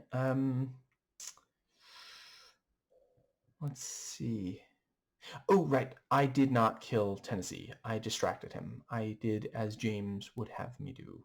I didn't want anyone from Texas 2 seeing Tennessee as a walker, but it just felt wrong to, yeah. Um, yeah, I believe that covers everything. Yeah, I thought it worked. The ending worked well as handing off the baton without like it's obviously not they weren't going to make an AJ centered spin-off or something, but the that's gonna feel weird to if I I'm gonna start playing Michonne later today. Maybe he is the protagonist. I would just doubt it. I would definitely guess that we play as Michonne in that, and I could imagine it'll be a story separate from the seasons. Maybe like because these seasons are supposed to be like parallel to the comic, not quite the show because there are some differences between the show and the comic, but there's based on the show, certainly there are chunks of Michonne's story that we're not told there, and I could imagine isn't in the comic. I could imagine that's what they'll do that's what they did in Michonne, and I'll see it later. Anyway, handing off the baton to AJ without it being like, okay, now you're going to play as AJ, because like I think I did say that in my thoughts on the third game. It is like, isn't he a little young for like? I mean, it would feel weird to have such a small child running around, you know, taking out walkers single-handedly. And if you're not doing that, then what is the and just, part of the appeal of these is that there's at least one character that is younger than you that you are trying to prepare for the world. So if you're playing as AJ, that makes no sense. He can't, take care of someone younger than him. But it conveyed that, we have now prepared for him. We have prepared him. He is going to be making his own decisions and doing things, like now that he's going to be out in the field, obviously it can't be Clem who makes the decisions for him, but she taught him the rules. And I think that pretty much covers everything. Yeah. Sometimes I'm a big old softy. I did really appreciate that it was such a happy ending. I feel like Texas 2 is going to last. Nearly everyone that was there at the start of this game are still there by the end.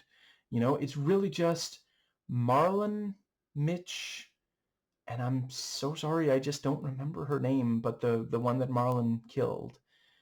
Other than that, and Tennessee. Other than that, they're still all there, and they're happy, and they're a community. It works. I really appreciated the. Oh, hold on. I wanted to say one more thing about that. I already mentioned they're going to be trading with people. Maybe they will be able to. The world's not going to go completely back to the way it was, but it is. There is some hope. A lot of people don't even find Texas 2.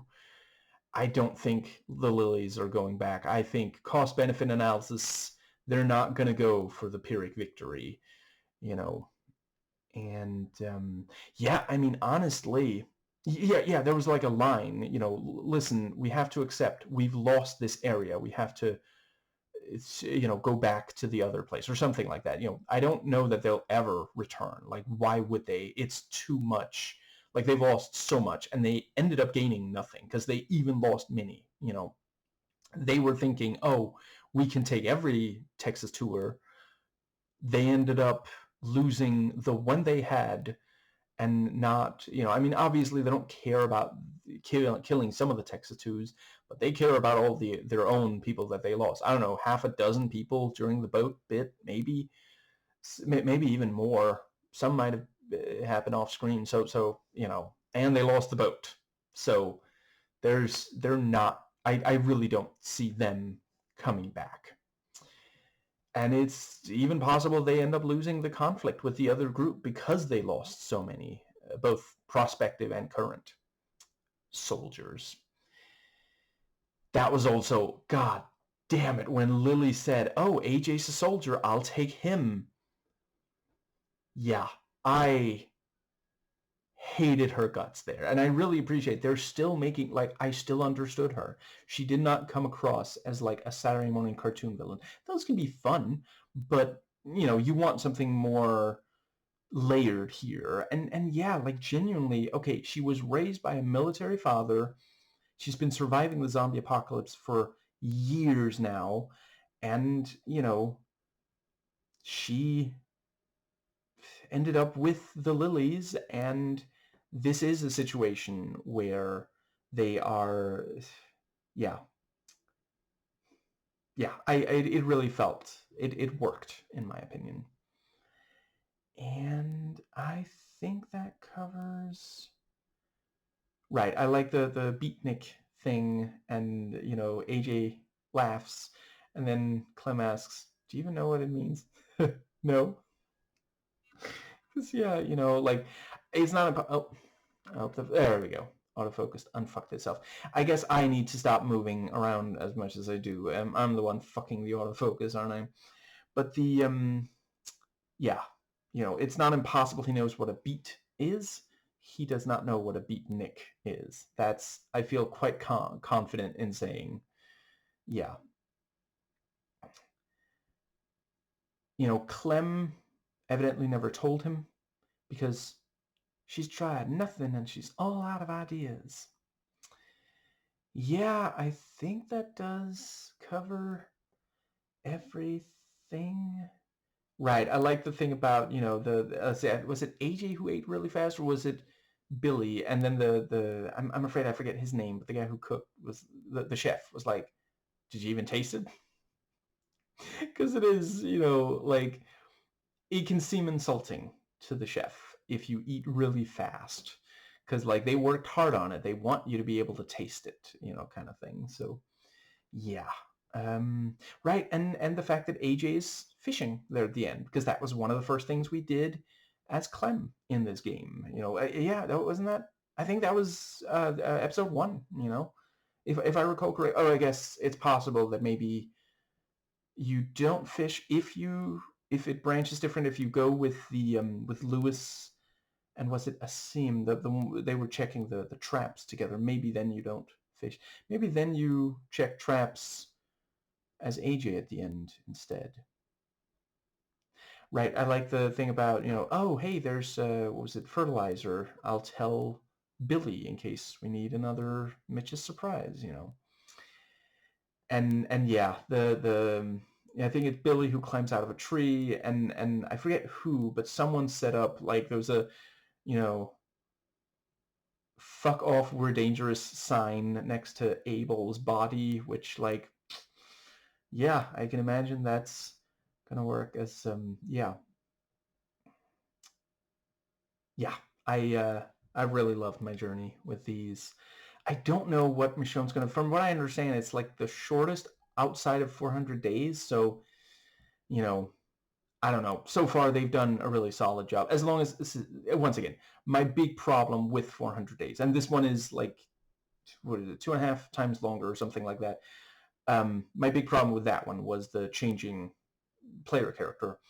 And I can imagine Michonne will have me play as Michonne throughout the entire thing, so I'm not worried about it. But yeah, this was quite a journey, and yeah, I think that brings us to the let's see. So sometimes I feel weird about referencing a piece of media that I haven't actually watched yet, but I think I will indeed watch the one I'm about to reference. I've heard, some really great things about it, and it's one of those I'll watch in part to understand a perspective different from my own, because I appreciate a lot of people would say, "Oh, that's only, only young women are allowed to watch that one," and I don't tend to really care about stuff like that. Like, it's extremely rare for me to watch something that's like for literal children, like, Jedi Youngling Adventure. Right now I don't remember the title, but that one, is one of the only ones I watch. But yeah, these days. Back when I was a kid, I obviously did. But anyway, I did really appreciate it. I wasn't sure at first if that was going to be the case, but I appreciate that basically almost right. And the thing about, I'll call it Texas. You can't call it Texas. Okay, Texas 2. And yeah, the others pick up on it and use it because, yeah, I'm not sure any of them are like, no, we should still call it Ericsson after that fucking asshole who left us to die. Which also, yeah, immediately you have this thing of like they're self-reliant. They're taking care of themselves in the absence of adult supervision. And, that is one of the things of, since well, okay, not the third one, but yeah, 2 and 4 both, you have this thing of like, well, can this teenager, get by on her own? And, I mean, in a bunch of the second one, we were with adults, but still. Let's see, what was the other thing that I really wanted to say? Yeah, I will say, I already mentioned, and I think it was in the spoiler review, there's almost felt like an apology for the third one. There's a lot like this, maybe especially the second one, in part in you playing as Clem again, and that obviously does not have the same, the, what's it called? I mean, that is part of why I gave it a 9 instead of a 10. This one does feel, I'm glad this was the last of the seasons because, they were, and they had kind of, what else were they going to do? I appreciate that. With the third one, they tried going in a different direction, and then a lot of people really hated that. The first one was so solid, and then the second one says, oh, well, what if you're now Clementine, so you're smaller and weaker? That was also great there at the end where, the camera doesn't allow you to look, when you're looking at like high shelves there at the end when you're placing stuff, you also don't place anything on a high shelf as AJ. Yeah, it reflects that AJ is smaller, but he's going to be okay because he has people taking care of him and he can make smart decisions now. He saved Clem's life. And but yeah, the let's see. Yeah, ultimately, I did feel a little bit like, yeah, this is the sequel to the second that a lot of people had wanted the third one to be. And it worked out so well that it doesn't bother me especially, but I definitely didn't notice. Yeah, this is very much, they are doing that again. And, if there hadn't been so many new features and this really smart recurring element of Texas 2 and the Texas 2s, and the way that they brought back Lily, because, like, it is not completely dissimilar from bringing back Kenny, but there's enough difference there. Kenny was a ticking time bomb. Lily has fully turned. She is embracing that she is the villain. Like, she thinks that she's doing what's necessary, but yeah, she's in a much darker place than even when we left her on the road. Yeah, that covers everything. So the let's see. Right, really loved when yeah, when Clem imagines being on the train with that was I thought that worked at least slightly better than the flashback in the second game near the end. As mentioned, there was like it was only very briefly, but I did think, wait, is this whole thing supposed to have been a dream? Yeah, that felt, yeah, I didn't love that, but here it was like, okay, this is obviously just, yeah. And yeah, I talked to Lee, and there was, he said, I was making up as I went along. All right, this is where he said it, yeah.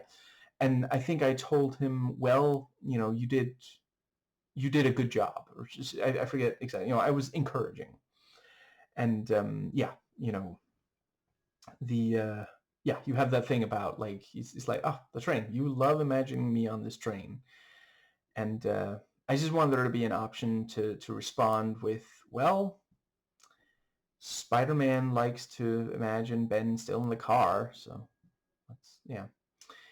But yeah, that worked really well. That she still imagines him encouraging her these years later, and she points out, it's the train because that's where you taught me to shoot. That's where you cut my hair short, and he says, well, I had just met the, I'm afraid I forget his name, but the homeless individual, and he said to do it, and so I did it, and it worked. And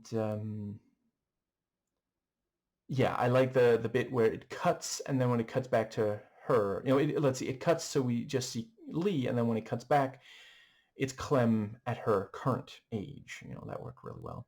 Anyway, I got way off track. So as mentioned, I have not watched the movie I'm about to reference, but I think I will, and certainly I understand enough about the context to appreciate it based on cultural osmosis. But yeah, so Violet says, okay, fine, Texas 2, and the others pick up on it and run with it. She made Texas 2 happen. Some would have said it was never going to happen.